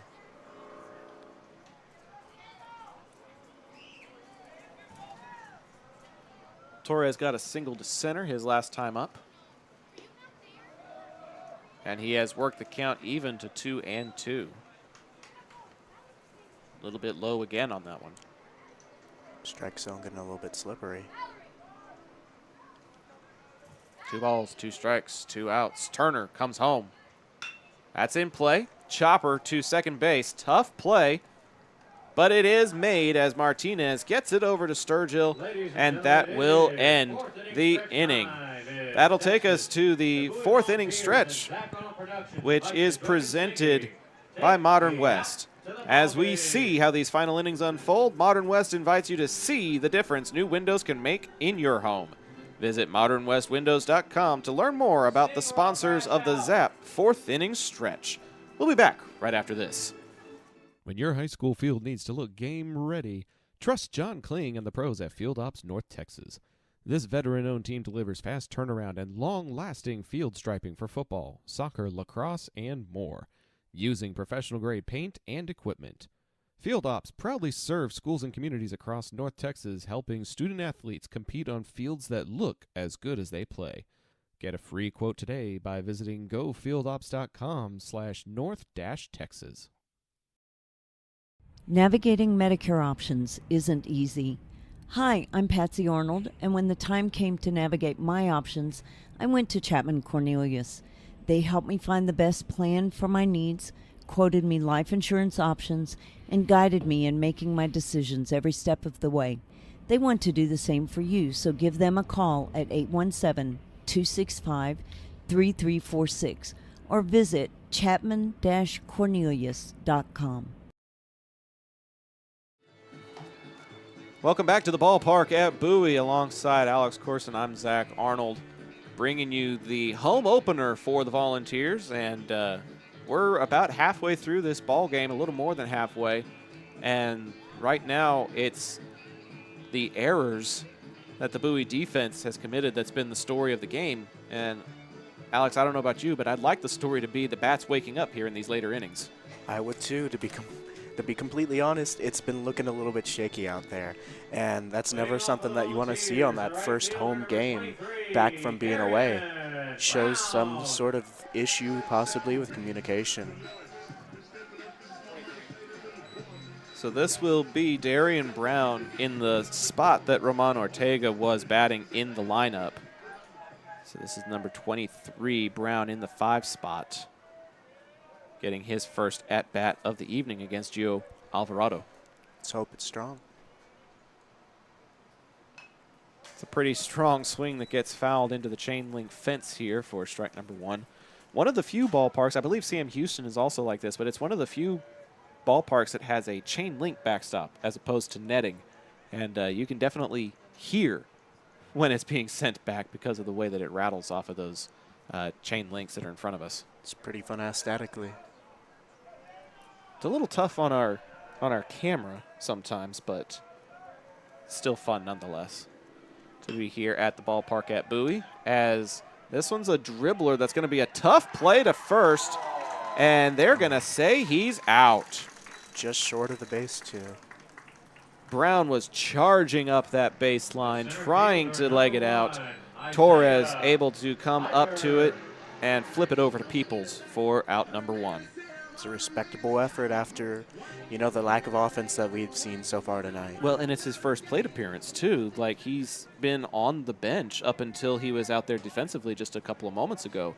So I really appreciate the hustle that he shows, willing to come off of the bench and charge up the baseline the way that he did.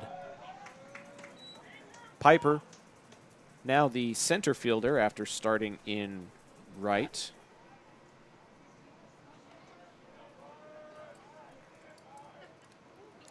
Struck out swinging in his last plate appearance. And he's swinging a lot here, as it's very quickly 0-2. Well, Alex, you're getting the aggressiveness at the plate, just not a whole lot of contact yet. I did want to see it, but another...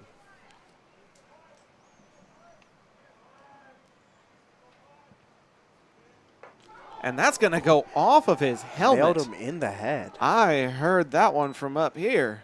That had to hurt. He gets his bell rung as the Taco Bell sound goes off to the amusement of everybody here in the press box. Oh, the in-game experiences here at the ballpark at Bowie are unmatched. They're entertaining to be sure. That's a testament to that fellow over there on the far left side of our little booth accommodations here. Yadi Pagan doing everything he can to keep the fans engaged. This is gotta with the offense being like this tonight. Right. Got to do everything you can. Micah Couch grounded out to short his last plate appearance. He's got a man aboard here with 1 out. Curveball drops in for a called strike 1.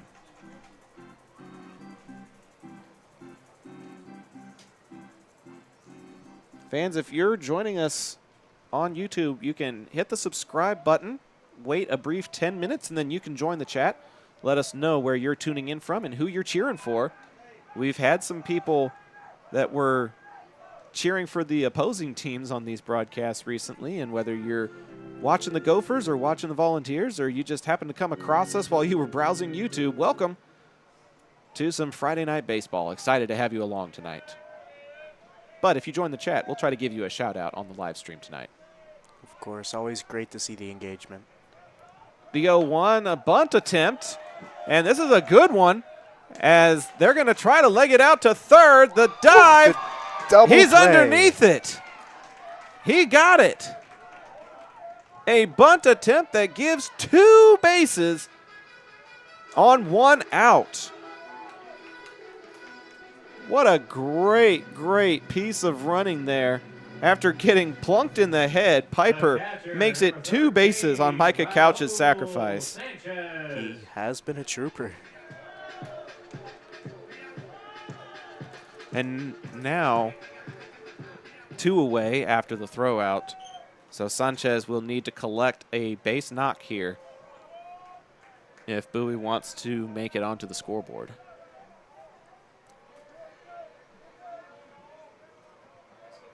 Sanchez reached on an E4 as it popped in and out of the glove of Torres on that sky fly. His last time to the plate.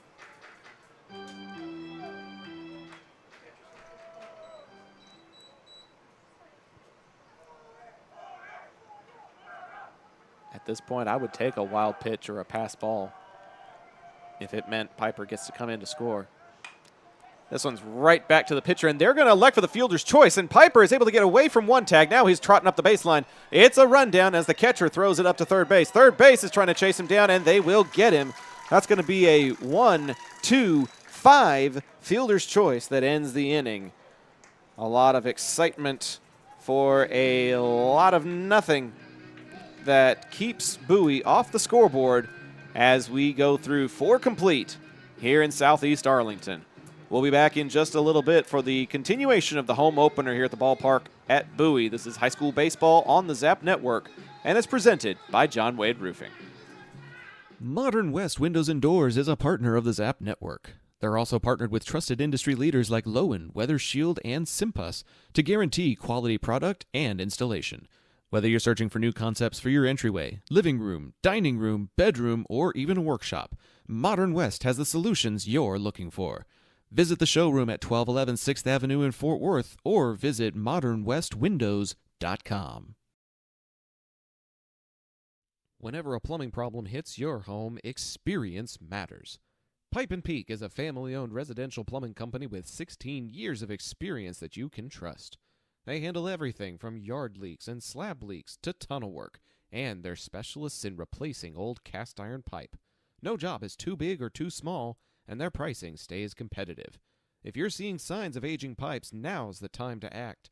Send an email to Caleb Renfro to see how Pipe and Peak can help your home. Another one to you. Gotcha, thank you. To the 5th inning we go here at the ballpark at Bowie. There is no sponsor for the 5th inning, so we'll just say thank you to Trinity Logistics Services one last time as we say goodnight to them. Jackson Turner back out on the mound for another inning of work after he came in of relief for Ortega. And Turner's arm's been looking a little bit stronger than Ortega's was originally earlier in the game, so hopefully they can continue that pitching pattern so that it is not a mercy rule. Oh, yeah, we never want to see that at any level, although it looks like Arlington High on our other broadcast on the Zap Network is exactly headed that way. It is the bottom of the 3rd inning, and the Colts are ahead by 12. Jot Holly and Cam Wilcox are on the call for that one.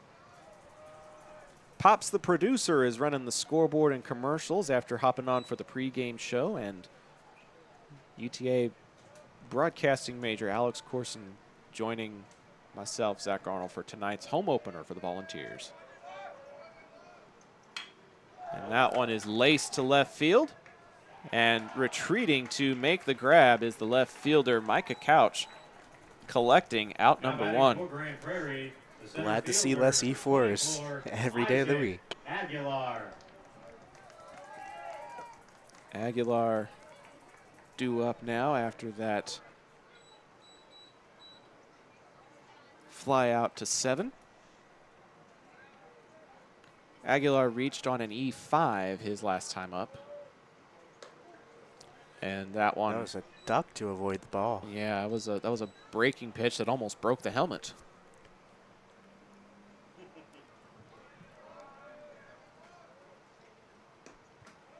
Overcompensates. Sends it low and away after the first one was high and inside.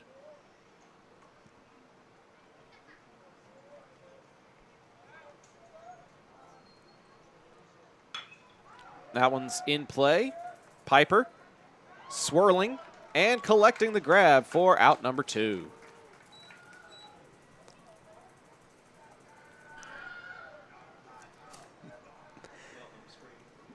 The Wilhelm making its appearance, much like it does in just about every movie these days. As it always should. The shortstop, number 3, Saul Muniz. I think one of my favorite ones, and this may be the fantasy nerd in me showing, as this one is on a rope to left field. Couch is going to have to give chase, and he does, collecting the grab, and out number 3. It's a 1-2-3 inning for Turner. And I'll tell you where my favorite Wilhelm scream makes its appearance when we come back from this break here on the Zap Network. Stick around. Maybe you'll be surprised. John Wade Roofing is celebrating 40 years serving the Arlington area. John Sr. played for Colt football and was the team MVP in '76. He went on to play for TCU, earning all conference honors. The family has a Colt legacy that spans generations and wants to help your family's roofing needs, plus gutters, painting, solar, and more. For more information, go to johnwaderoofing.com. Taquería Taco Express es la taquería oficial de Zach Arnold Productions. Con un amplio y auténtico menú, satisface tus antojos o prepara tu próximo evento con nosotros. Visítanos todos los martes para disfrutar de Taco Tuesday, con 5 tacos y un agua fresca por solo $10. Para encontrar sucursales cercanas o hacer pedidos en línea, visita taqueriatacoexpress.com. To the bottom of the 5th inning we go. The Volunteers have only given up 3 runs in spite of the many defensive mishaps that have taken place. But so far, not enough consistent hitting. And maybe that's a credit to Giovanni Alvarado. He's only got a couple of strikeouts, but he's pitching to contact and hasn't really given up that much when he's out there on the mound. And so now we're looking for any glimmer of hope out in the shining lights today for Bowie in that offense to hopefully get some of those balls up and out into the field. We'll start off with that hope coming from Josue Martinez, the second baseman this evening. Just his second plate appearance after flying out to the shortstop his last time up. And then we'll be back to the top of the order.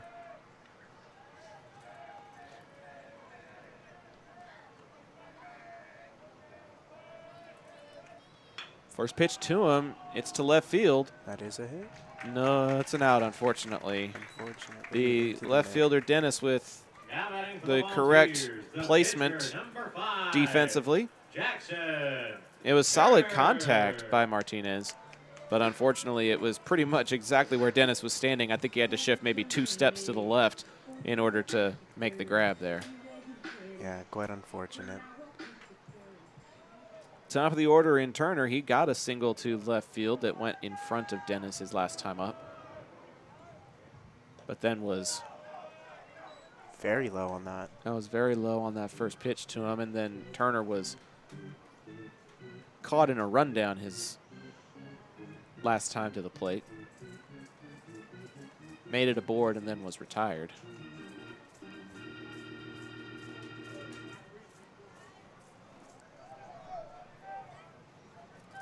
Coming in from center field to step on the pitcher's mound. Pitcher on pitcher now as Alvarado delivers ball 2 low and inside.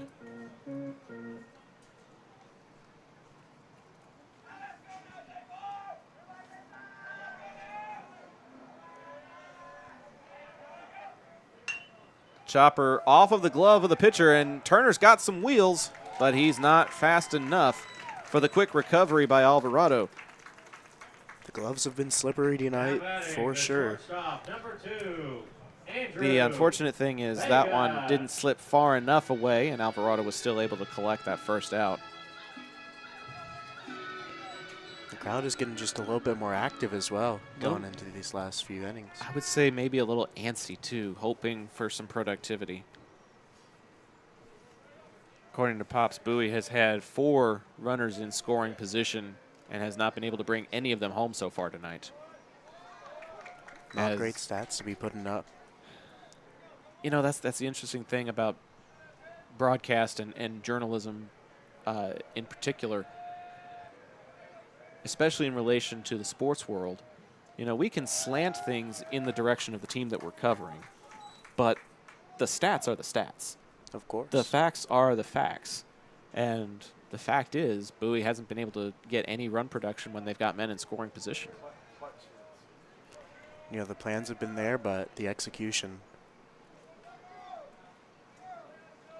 It's an 0-2, and it'll get fouled off here as the at-bat stays alive for Vega.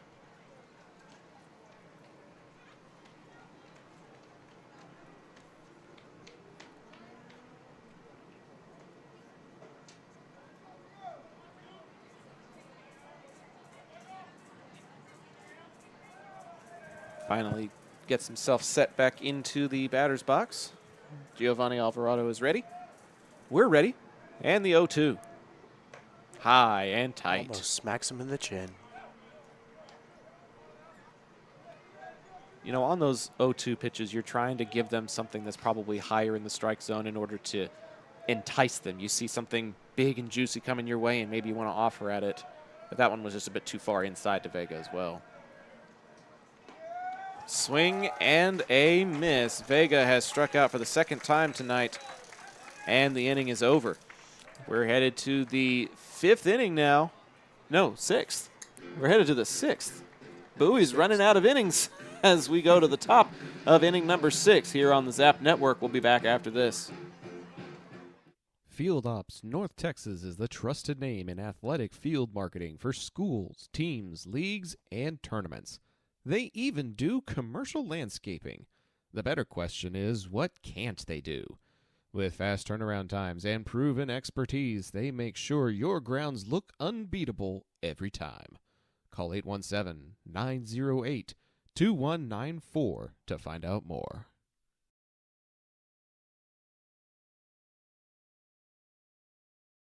Looking for a plumber you can rely on? Pipe & Peak handles all your residential plumbing needs. From tunneling and slab leaks to camera inspection and sewer repair, and even cast iron replacement. They offer competitive pricing and now offer financing to make repairs easier to manage. Family owned and trusted for over 16 years, they treat every home like their own. Call 817-807-7069 to get your free quote and get your plumbing handled right.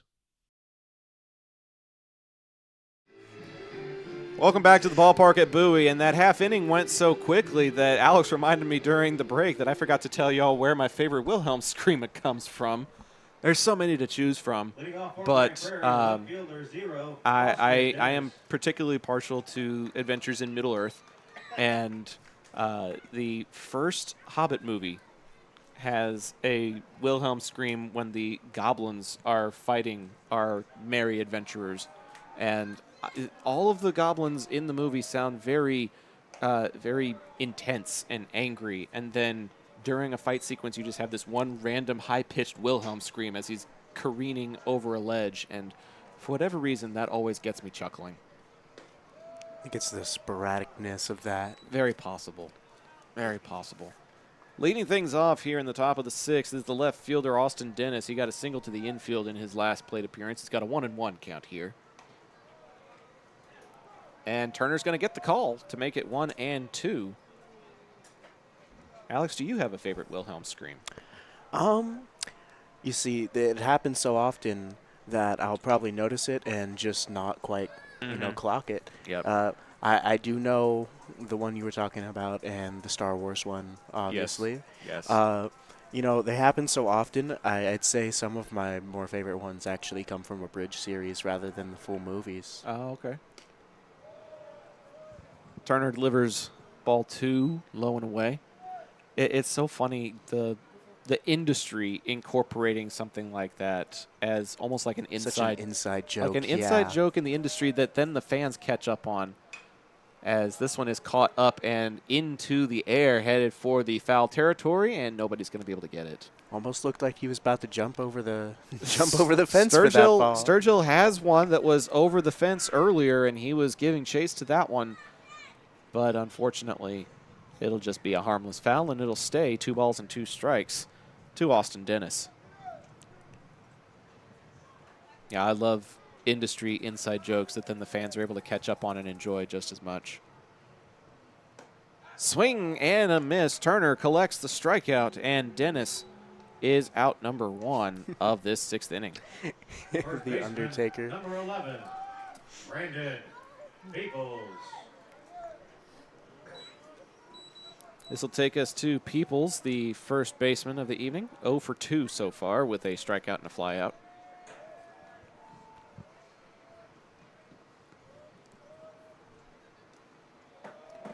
That one's going to skitter away. It's actually hitting the floor. It made it to the grass. Luckily, nobody was on base, so they will just let that one go. Jordan King comes out from the on-deck circle and retrieves that one. He'll give it to the umpire when he makes it to the batter's box, as ball 2 is issued to Hyde Peoples. Pitching has been a little bit wild tonight. Not something that you really want to hear or encourage, so Not at all. something to work on. Strike 1 is called there. That finds the upper away portion of the strike zone. Brings the count to 2-1.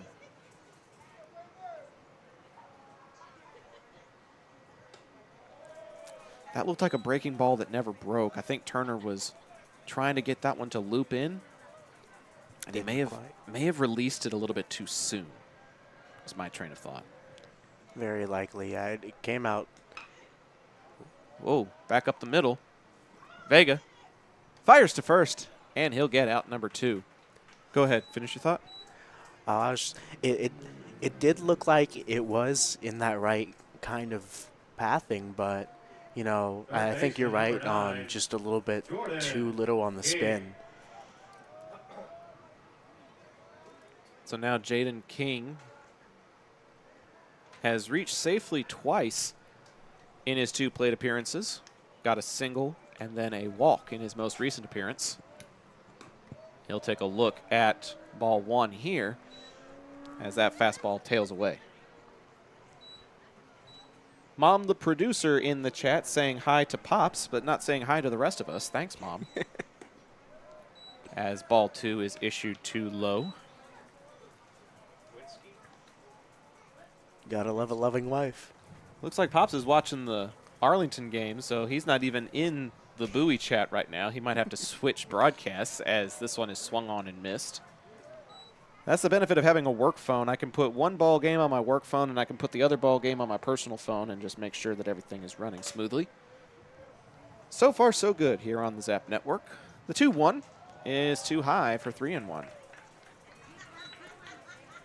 You know, it's getting a little bit less wild. It's more controlled, but still not in that zone quite yet. Turner was nursing an injury during tournament play and is just now incorporating himself back into the lineup as this one is fouled away for a 3-2 count. Out into the parking lot. I hope it didn't reach my car.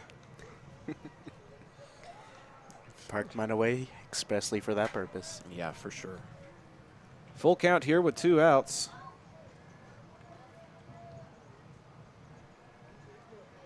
Turner's payoff pitch is going to get sawed off and fouled away, and the at-bat stays alive.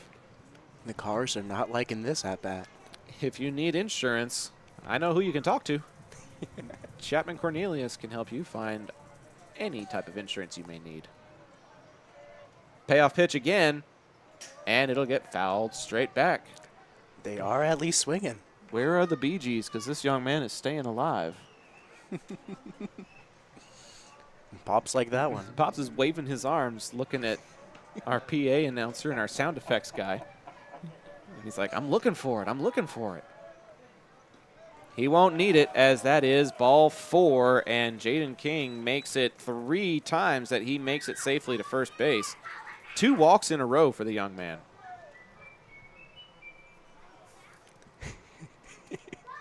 Was that the Old Spice whistle? Perhaps right fielder Amir Sanchez.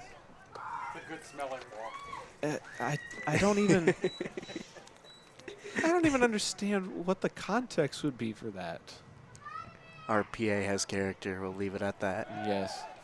Check down over to first is unsuccessful as we go to the right fielder, Amir Sanchez. Arlington baseball has put up 2 touchdowns in the other game across town. It is now 14-0 against Haltom. Touchdowns? I mean, 14 points, 14 runs. Couple of touchdowns. As that one is fouled out of play to bring the count to 0-1. Clocking my knowledge a little bit harder.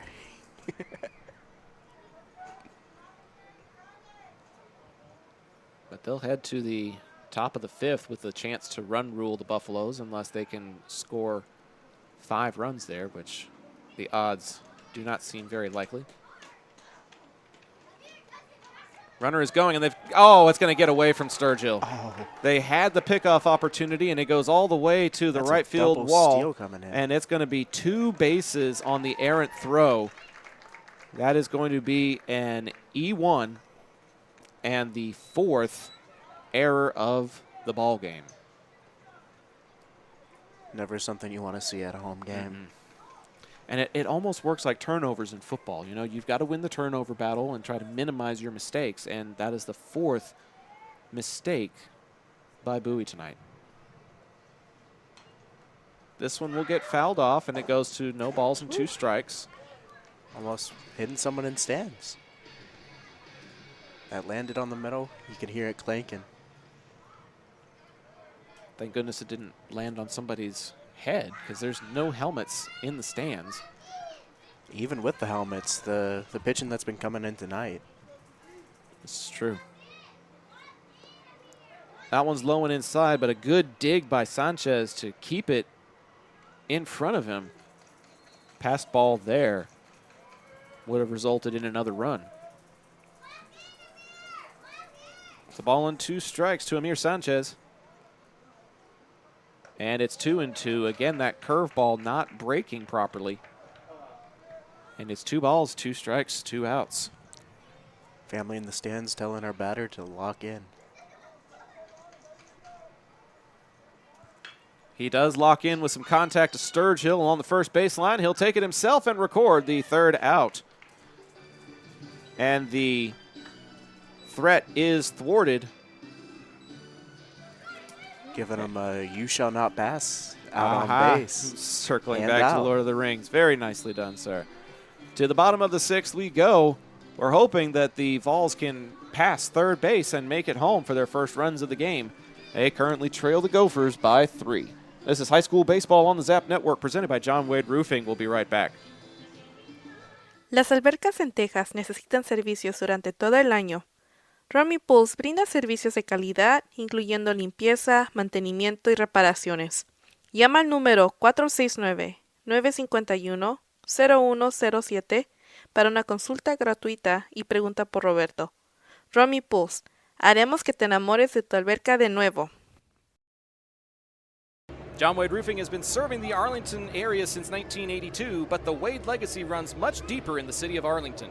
A pioneer family that has had roots going back decades, John Wade and Company saw relatives attend the Cooper Street Arlington High campus and has had members play in Colt athletics for decades.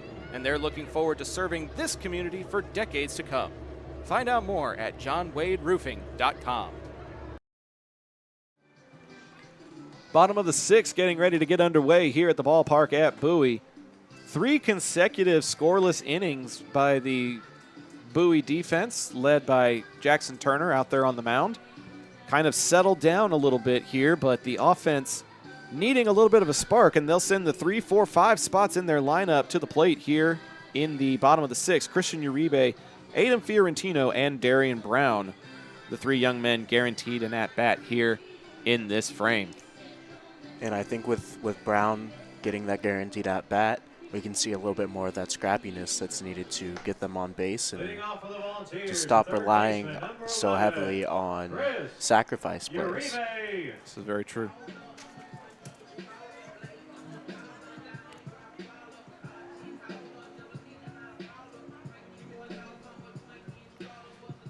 Brandon Peoples is taking over on the mound, number 11 for the Gophers. Let me make sure. Maybe he was just up there briefly. No, 12 is back out there. I think Peoples was just standing on the mound briefly. But this is still Giovanni Alvarado. And I see no reason to pull him either with the way that he has been playing. The way that he's been pitching so far has been very nice to see. If you're a Grand Prairie fan. Yeah, of course. I mean, it's always good to see good fundamentals coming out of high school level. Yes. Either way. That is true. But Grand Prairie fans have to be especially excited as the Gophers get ready to face a very, very tough district slate with teams like South Grand Prairie and Martin and Arlington still yet to be played. To see the type of pitching that Alvarado has put on display here this evening definitely has to give you a little bit of hope as you get ready to go deeper into district play. That was a swing and a miss. 1-2 now to Chris Uribe.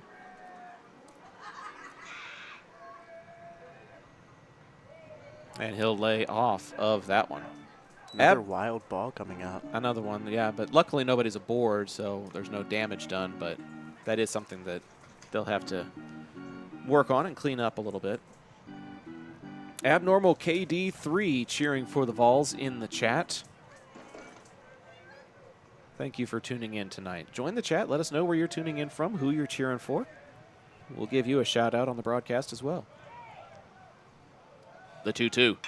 Back up the middle. That's a base hit for Christian Uribe to lead things off for the Volunteers. And that's exactly what they need tonight. That's what they need if they want to get back in. And that is the third time in a row that Uribe has reached safely. Couple of singles to center field, right back up the middle, and also reaching on an error. Well, and with their stealing prowess tonight and Brown coming up, you can hope as a Bowie fan that Brown can possibly drive them home. We'll get Aiden Fiorentino first before Brown comes up to the plate. And he'll take a look at a looping curveball that's too high for ball one. Fiorentino, the DH tonight, also got a single and then flew out to second base his last time up. There's 2 away in the 5th inning. Arlington is 1 out away from ending their ball game in a run rule. We've still got this inning and the 7th left to play. Uribe with a modest lead off of first with Peoples covering first base.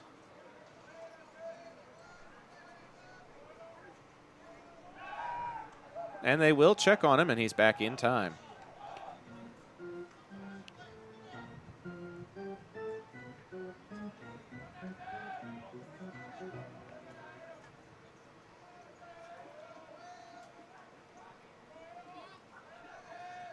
The 1-0 pitch. Swung on and missed. And with Arlington's strong performance and what you're saying about their track of play, Grand Prairie is going to be a little bit nervous going into that game with them later on in the season. You know, it took a little while for Arlington's bats to wake up. We traveled with them to Corpus Christi for a tournament, and their run production was kind of slow in their games out there in the Corpus area. So to put up what was it, 11 on Wednesday, Pops? 11 on Wednesday and 14 in this one. That's a great way to start district play. They are officially 2-0 as that game goes final across town. Uribe is going. It's a bunt attempt up the third baseline. The snag and the throw will be in time, and it's a 5-3 sack BU from Fiorentino. Now batting, the right fielder, number 23, Darian Brown. Brown was retired on a ground out to second his last time up, but as you mentioned, Alex, he came in off of the bench and showed a lot of hustle out there in right field defensively and was charging up that first baseline and made it a lot closer play than it should have been. We'll see what he's able to do here.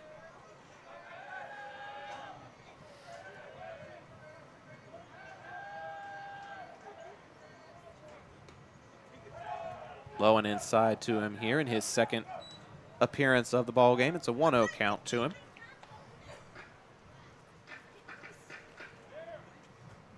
Brown has been showing a lot of strong swings coming out tonight as well. Just got to make contact. Do something with that swing. Alvarado agrees on a pitch, and Brown will call time. No pitch on that one as time is issued at the plate. And we'll come set for another 1-0 with one out.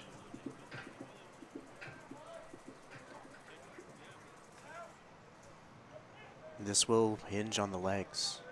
Out on second base right now. Wild pitch would move him over to third, much like his last time he was on base paths. But they are keeping watch of him. And that off speed does drop into the bucket. It'll be a called strike to Darian Brown, 1-1. Yeah, the second baseman, Munoz, is shading closer to second base bag in order to keep Uribe from taking too much of a lead off of second. And they will throw that direction. And Munoz is lucky to snag that one as it was wide of the bag. Uribe is back safely, but they're just sitting over there. They're as mindful of him as we are up here watching what he may try to do next. Yeah, that base stealing play is really something that may be drawing those pitchers' attention, causing for those wild plays so far. Nobody's covering the bag, but they will still step off of the plate and chase him back.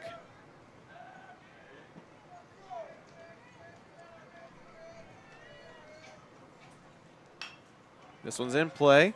They will chase Uribe back to second. That's a good feint by Gio Alvarado, and then he'll still make the snag and the throw for the second out. The center fielder, number 1, Isaiah Piper. So the question really is at this point, where is the hope coming from for Bowie coming in with this next at-bat? Well, unfortunately, Uribe can't do everything himself. This is true. And he's reached safely in every plate appearance, but the support behind him just has not been there that much. He really has been keeping the pitcher's eyes back on him on the plate, and has been causing for those slip-ups and those steal attempts, being able to be a little bit more successful as the catcher ends up dropping. Yeah, Martinez had that one pop out of the glove, but it stayed in front of him instead of going past him. His keeping it there kept Uribe at second. And they'll chase him back as Torres comes over from the second base position to try to catch him off guard.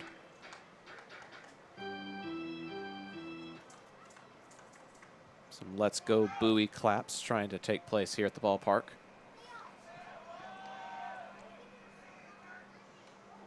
And did that one hit him? I believe it did. No, is the umpire saying foul? Went off of his.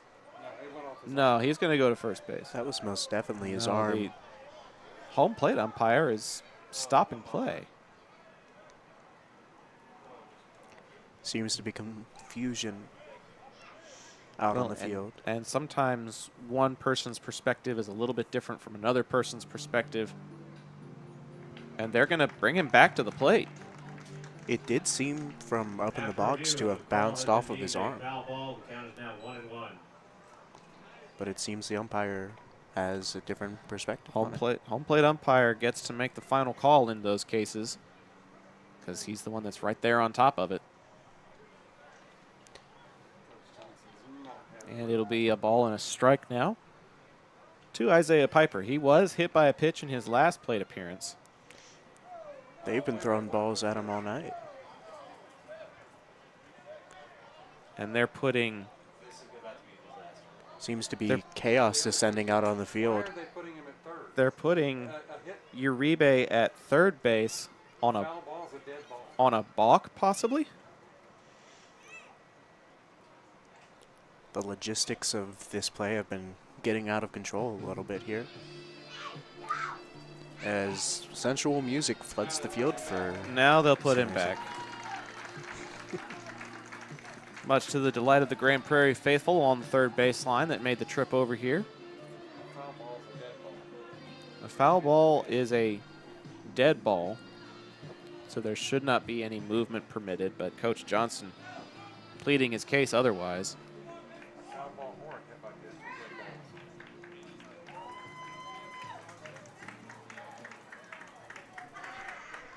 And the Bowie players' mental may be a little bit shot from that, from them kind of sketchy calls. After all of that discussion and coaches coming in and out of the dugouts, 2-0. it is a Correction, the count is now 2-0. 2-0 count. He just called it a ball. He said nobody hit anything. I don't know. Okay, so here's a possibility. If he leans into it to get the hit by pitch, then it's a ball. If they say that he leaned into the pitch, then he's not awarded the bag and it's a ball at the plate. That's a called strike to make it 2-1. So the official call is yes, he did get hit, but they say that he turned into the contact and has to stay at the plate. Baseball is fun. So fun sorting out these logistics as a curveball drops into the bucket to make it 2 balls, 2 strikes, 2 outs here in the bottom of the 6th. It must be frustrating getting hit that much tonight and not getting any reward out of it. Not having much to show for it. He did make it all the way to third base the last time he was hit by a pitch. But not Still much, no score. Not much else to show for it, right? The 2-2 is low and away, and Piper has worked the count full.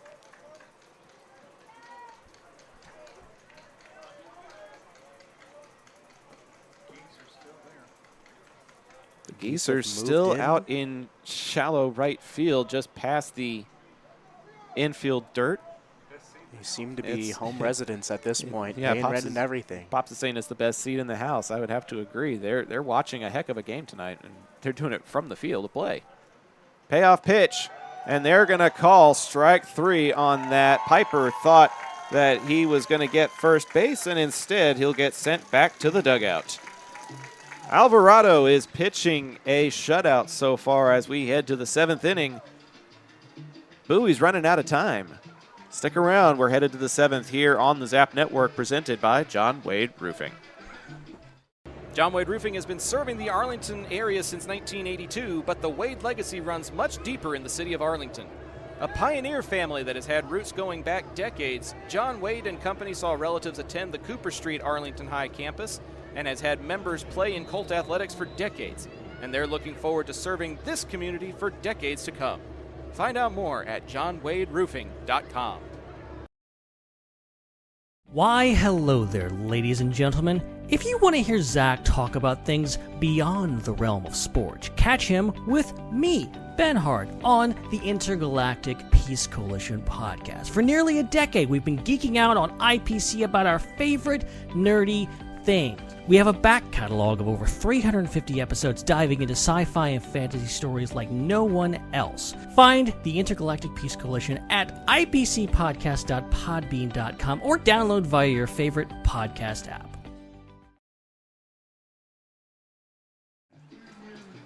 To the 7th inning we go, and I believe that is the 5th runner left in scoring position.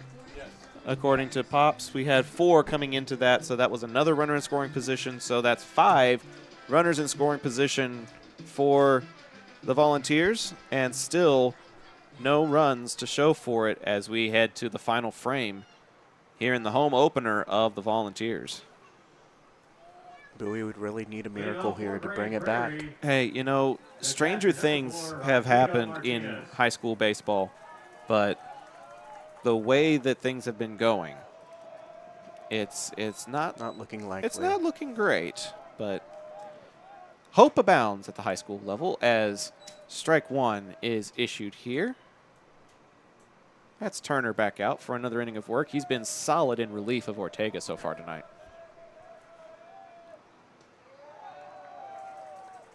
It's a low outside. A little bit low, yeah.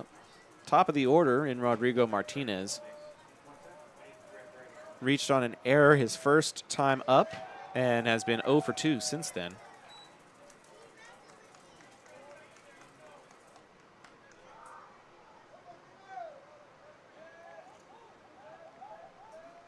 Two and one is in the air. That's a high ball straight down the center field. And it's corralled by Piper. Second baseman, number 7, Diego Torres. Out number 1 after facing that first batter. And now the second baseman, Diego Torres, officially 1 for 2 and reaching on an error. Single to center field. I will say outfield has been doing a decent job tonight of have. at least corralling in those balls That is that have true. been hit out high. Anything that goes Micah Couch's or Isaiah Piper's direction, it has been recorded an out more often than not.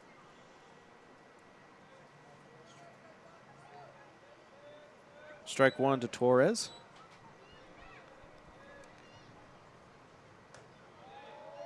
Just a bit inside, I guess.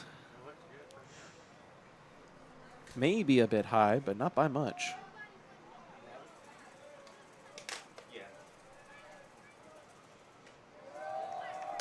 And that'll go to 2 and 1 now.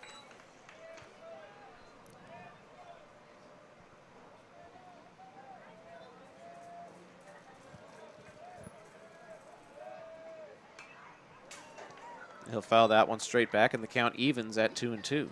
Clank off the fence. So that really does just come back to minimizing those scoring opportunities for Grand Prairie in the pitching and catching efforts from Bowie. Yeah, those errors, the fielding errors, allowing unearned runs to come across. That one's too low and the count runs full. To the second baseman, Diego Torres. Payoff pitch on the way. And he lost him, ball 4. 4 plate appearances, 3 different ways of getting aboard for Diego Torres, reaching on an error, reaching on a single, and now reaching on a walk. And one pair of disappearing geese. 12, They seem to have Alvarado. evacuated the field. I wonder where they migrated to.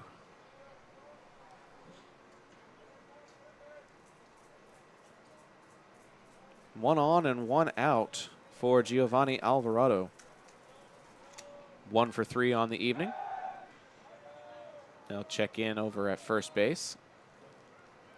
And it'll be a courtesy tag from Zion Sturgill, but nothing more. Official attendance 116.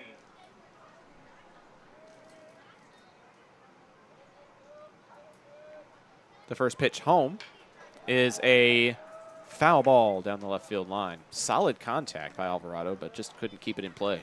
Just shy of a line drive. And that probably would have brought in another run with the type of speed that Torres probably has.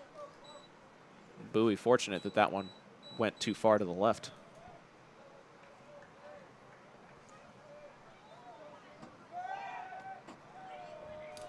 Another check down at first, another courtesy tag, another signal that the runner is safe. And play continues.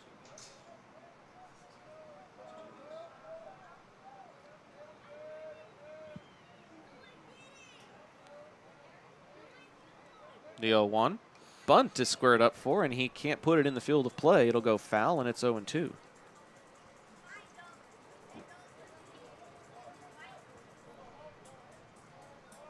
So now with 2 strikes, you really don't want to be laying down any bunt attempts. Alvarado will have to swing away here. See if he can put it in play. Bowie hoping for the double play so that they can get to the bottom half of the frame. And it really just Tipped into the glove. That is strike 3. Alvarado is retired, and there's 2 away now for Isaac Aguilar. Center fielder number 24, Isaac Aguilar. It's been looking like the swing attempts have been pretty strong so far, just not quite the accuracy to get him on the ball.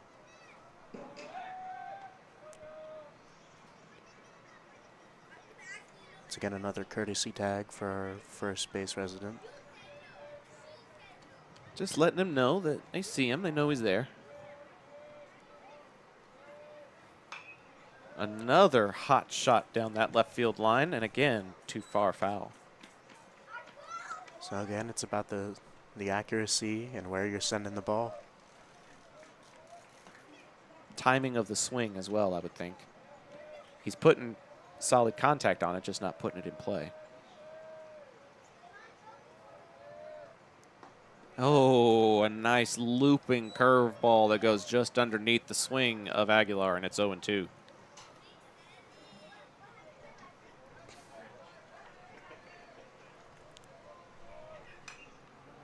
And that one will get fouled off.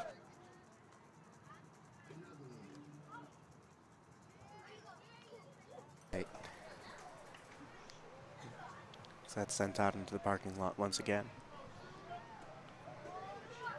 No balls and 2 strikes to Aguilar. A walk, an E5, and a fly out his last 3 plate appearances. And he'll call time here.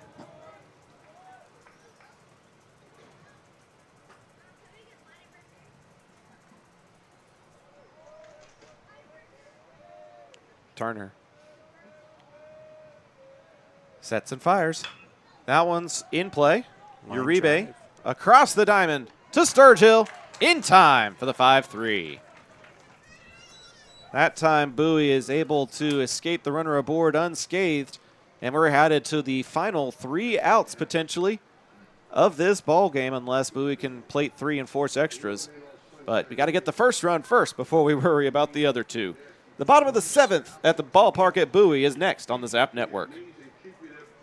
Las albercas en Texas necesitan servicios durante todo el año. Romy Pools brinda servicios de calidad, incluyendo limpieza, mantenimiento y reparaciones. Llama al número 469-951-0107 para una consulta gratuita y pregunta por Roberto. Romy Pools, haremos que te enamores de tu alberca de nuevo. Hey, this is John Wade Jr., Colt Football 97, class of 98. And the next time you have a roofing issue, be sure and call Arlington's favorite roofer, John Wade Roofing. Look us up on the internet at johnwaderoofing.com. Fans, a reminder to stay tuned for the postgame show presented by our friends at John Wade Roofing. He may have gone to Arlington High, but they have been in the entire city of Arlington community for over 40 years. So the next time you have roofing needs, gutters, painting, solar, or more, you can call the family that does more. And they have done so much for the Zap Network and been an instrumental part of our growth, being able to finance the second camera so that we can do 2 different broadcasts or have multi-camera productions on certain football games. Just continuing to help us help the Arlington community. And so we're so grateful for John Wade Roofing and everything that they do. Micah Couch will be leading things off for the Volunteers. Been playing solid defense out there in left field, hoping to find a way to get aboard and give Bowie a little bit of momentum here in the bottom of the 7th. He's officially 0 for 2 on the evening so far. It's the 7, 8, 9 spots in the Bowie lineup. Couch, Sanchez, and Martinez. First pitch swinging, and that's a big swing, but it's too far foul for strike 1. The arms and the muscles are there. We just got to work on that time. I was about to say, that may have been the biggest swing of the night so far. I think so.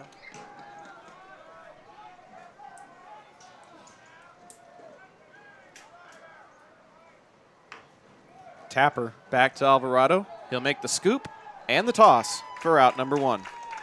Looking a little bit too easy out for that Grand Prairie defense. That'll take us to Raul Sanchez. Ended the inning on an unconventional fielder's choice that had a runner caught on the third baseline. Also reached on an unconventional E4. Trying to find a way to extend the inning for the Volunteers here. Curveball drops in for a called strike 1.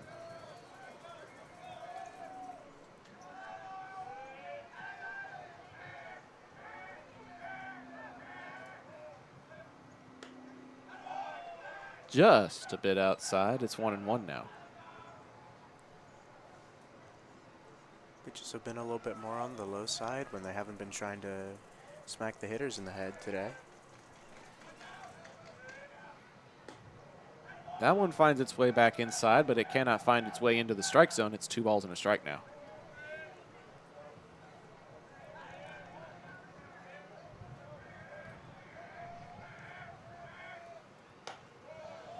And that is ball 3. A hitter's count to Sanchez as he's looking to find his way aboard. So the temps cool down. Hopefully the hands can heat up a little bit more for Bowie and their hitters.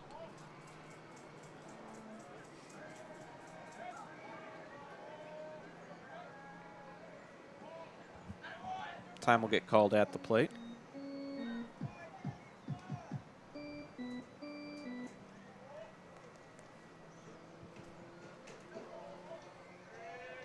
The 3-1. And that's a called strike 2. Looks like Sanchez was taking the whole way, hoping to draw the walk. And instead, it's a countdown on the scoreboard. 3 balls, 2 strikes, 1 out. 3, 2, 1.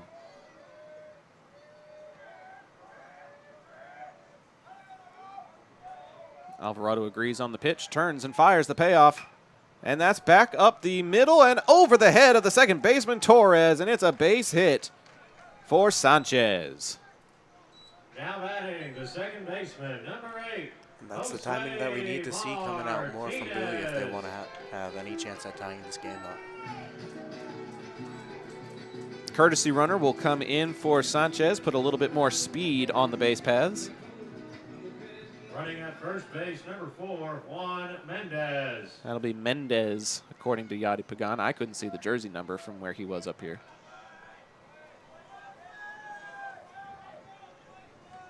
So Mendez at first, Martinez at the plate with 1 out.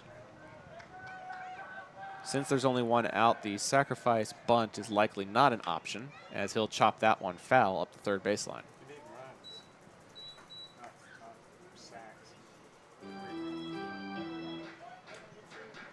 Nothing in 1 to Martinez with a couple of flyouts to his credit so far tonight. Fly out to short and a fly out to left in his last 2 at-bats. Strength has been there. It's just that ability to put it there. Placement. Yeah, I agree. Too far inside, it's a ball and a strike.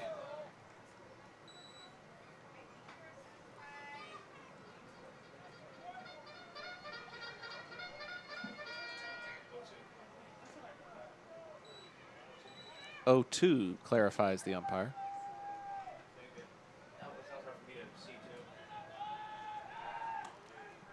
They won't even apply the tag as Mendez is back in plenty of time.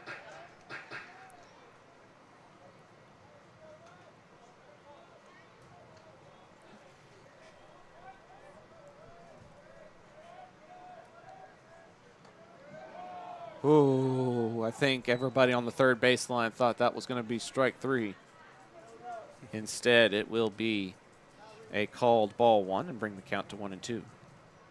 As the running in starts. Maybe this is some mentality that Bowie can take advantage of. Every little bit of momentum is an opportunity. You never want to call a game done before it is. As Miss Frizzle used to say, never say never. And again, very, very close placement. But the umpire says it was a bit outside, and the count runs to 2-2.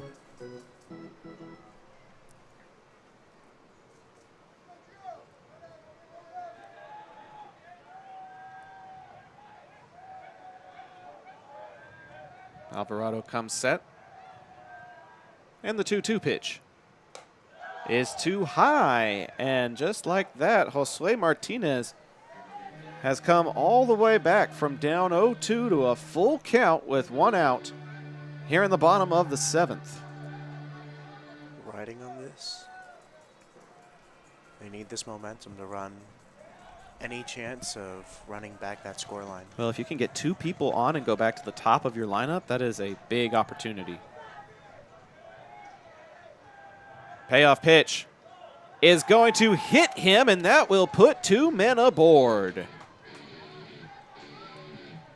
So this is an opportunity for Bowie to possibly get back into that scoring position. Now batting the pitcher, number 5, Jackson Turner. And it looks like Grand Prairie will call a timeout to check in on Giovanni Alvarado. He has gone 6 1/3 innings without allowing a run, and I believe they were trying to give him the complete game, but this is probably the most tense situation that the Gopher defense has had all ball game, and it's happening at the worst possible time with your best hitters in players like Jackson Turner, Andrew Vega, and Christian Uribe coming up to the plate. The Ring of Fire by Johnny Cash as they enter the ring around the pitcher's mound there, that entire infield. Let's just hope that that arm is not feeling too much fire for Giovanni. Hopefully there's no injury happening in the play. Yeah, his placement was a little bit off there as he went too far inside on that contact on Josue Martinez, but I think he was just trying to drop in that breaking ball and it just never broke and ended up hitting Bowie's second baseman. This is the beauty of baseball. One swing of the bat makes it a brand new game or could turn it into a double play and end the game. First pitch to Turner is a called strike one as he lays off of the off speed.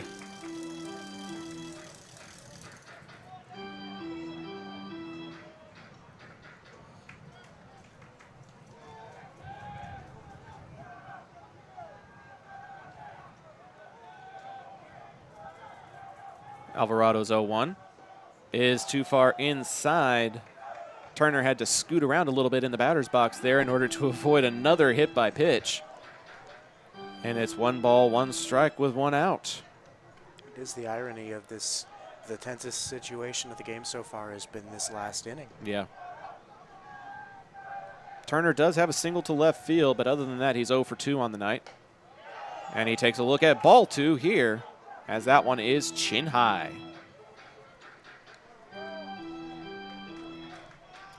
You don't want to swing at anything that you don't feel comfortable swinging at. If Alvarado's placement is as off as we believe it may be, you got to dare him to put it back into the strike zone. 2-1. And he'll get the call there on the outside quadrant. It's 2-2. Shaking my head just a little bit at that one. Calls have been a little bit taken with liberty tonight. The 2-2 now. That's in play. Right to the second baseman, and they will get the double play. That is a line out to 4, and Bowie's base runner was too far away. It's an L4-6 double play that ends the inning and gives Grand Prairie their first district win of the year. Final score in this one, Grand Prairie 3, Bowie nothing. The postgame show presented by John Wade Roofing will be coming up in just a moment's time. And 6 left on base. Local Legends Figures immortalizes your athlete's achievements for a lifetime. Featuring 6-inch figures with poses in football, baseball, band, hockey, even lacrosse. Local Legends makes every effort to show their likeness down to every possible uniform detail. To order your custom figure, call 817-681-0319 or email orders at locallegendsfigures.com. Whenever a plumbing problem hits your home, experience matters. Pipe & Peak is a family-owned residential plumbing company with 16 years of experience that you can trust. They handle everything from yard leaks and slab leaks to tunnel work, and they're specialists in replacing old cast iron pipe. No job is too big or too small, and their pricing stays competitive. If you're seeing signs of aging pipes, now's the time to act. Send an email to Caleb Renfro to see how Pipe & Peak can help your home. The post-game show is presented by our friends at John Wade Roofing. John Sr. played for Arlington High and was their team MVP in '76. He also played for TCU and UTA, earning all conference and conference champion honors. After a stint with the Houston Oilers, he started roofing in 1982 and never looked back. His legacy on the gridiron is now matched by the legacy that the company has built in the Arlington community for over 40 years. The next time you have roofing needs, gutters, painting, solar, or more, call the family that does more at 817-265-5520. Pops is back on the headset after being on for the pregame show. He's circled back around from production duties and is here for the postgame show. Pops, you watched the exact same game that I just did. A total of 6 runners in scoring position and no runs to show for it from the Bowie offense. Yeah, they were throughout the entire game. They were getting the bat on the ball, but they were not getting the ball in the gaps. They were hitting them. They were hitting atom balls all night, right at the fielders, and just couldn't get that clutch hit when there was a runner on base in scoring position. A total of 4 defensive errors committed as well. At least 2 unearned runs out of the 3 that Grand Prairie was able to scrape together. It's one of those worst case scenarios where not only do your bats not give you any run support, but your defense also allows runs that probably should not have happened. Yeah, if you're looking for a bright spot, I mean, Roman Ortega had a little bit of a rocky start here, but Jackson Turner looked really good in relief and went 4 full innings with goose eggs on the board against the Gophers. And so that's a really good thing to see, that Turner can come in and put some good numbers up in long relief. Christian Uribe was also 2 for 2 at the plate with a couple of singles. He also reached on an error, so his on-base percentage continues to be solid. But then you take a look at the other ways that these young men found their way aboard. There were a couple of hit-by pitches. There was a couple of errors. But for the most part, the bats for Bowie were relatively quiet, and they're going to have to wake that up to be competitive in district. Yeah, the Grand Prairie pitching, Alvarado had a good curveball working tonight, and that was kind of freezing the balls at the plate. He only got 4 strikeouts throughout the entire course of the ball game, and so that means every other batter that was up, there weren't that many walks. There were a couple of walks, but for the most part, the Bowie bats just weren't putting it in the right place tonight. Yep, unfortunately so. Alvarado will get the victory. He gets a complete game shutout, which, credit where it's due, that is a very difficult thing to accomplish at the high school level, at any level really. And so that'll be a bright spot for the Gophers as they get to head deeper into district competition to know that is somebody that they might be able to count on for some of those future district games. The Volunteers play their rival Sam Houston next week, and we'll have those games here during spring break on the Zap Network. Arlington will be playing South Grand Prairie, so a couple of important district series next week to help establish the pecking order, but an unfortunate one for Bowie's home opener here tonight. Yeah, I want to correct myself. The pitcher for Grand Prairie, Giovanni Alvarado, did not issue any walks tonight. Okay. Not a single walk issued, so everything else was hit by the Bowie batters, just not hit in the right place. So he'll collect the win and get the complete game shutout, and Bowie falls to 1-1 in district play. We'll look to collect a second and hopefully third district win against the Sam Houston Texans starting next week. 2 other highlights tonight with the great interview with Coach Sam in the early part of the game, and then a new intern on the microphone tonight. So a couple of good things for the Zap Network. Yeah, and we're looking forward to continuing to have Alex on the broadcasts on future games during district play for the remainder of the season. We also have interns like Chaz Melton and Cam Wilcox who are helping out this season as well. Cameron was on the call with Jot Holly for Arlington's win that happened across town, also on the Zap Network. So just a very fun evening for baseball and a good way to kick off spring break. You know, I always say that a day at the ballpark is better than a day at the office. And for this to be our office for a couple of hours was a treat indeed. Yes, definitely. Looking forward to the week ahead and the ball games ahead. Big games coming up. All remaining district games for the Volunteers and the Colts will be taking place here on the Zap Network. But that is going to do it for tonight's broadcast. Thank you so much to everyone that helped make this ball game possible and for tuning in to tonight's game, supporting local business and local broadcasters with your viewership. But for everybody involved in the production of tonight's game, I'm Zach Arnold, thanking you for tuning in to this edition of Zach Arnold Productions, and we'll see you all next time. Until next time, have a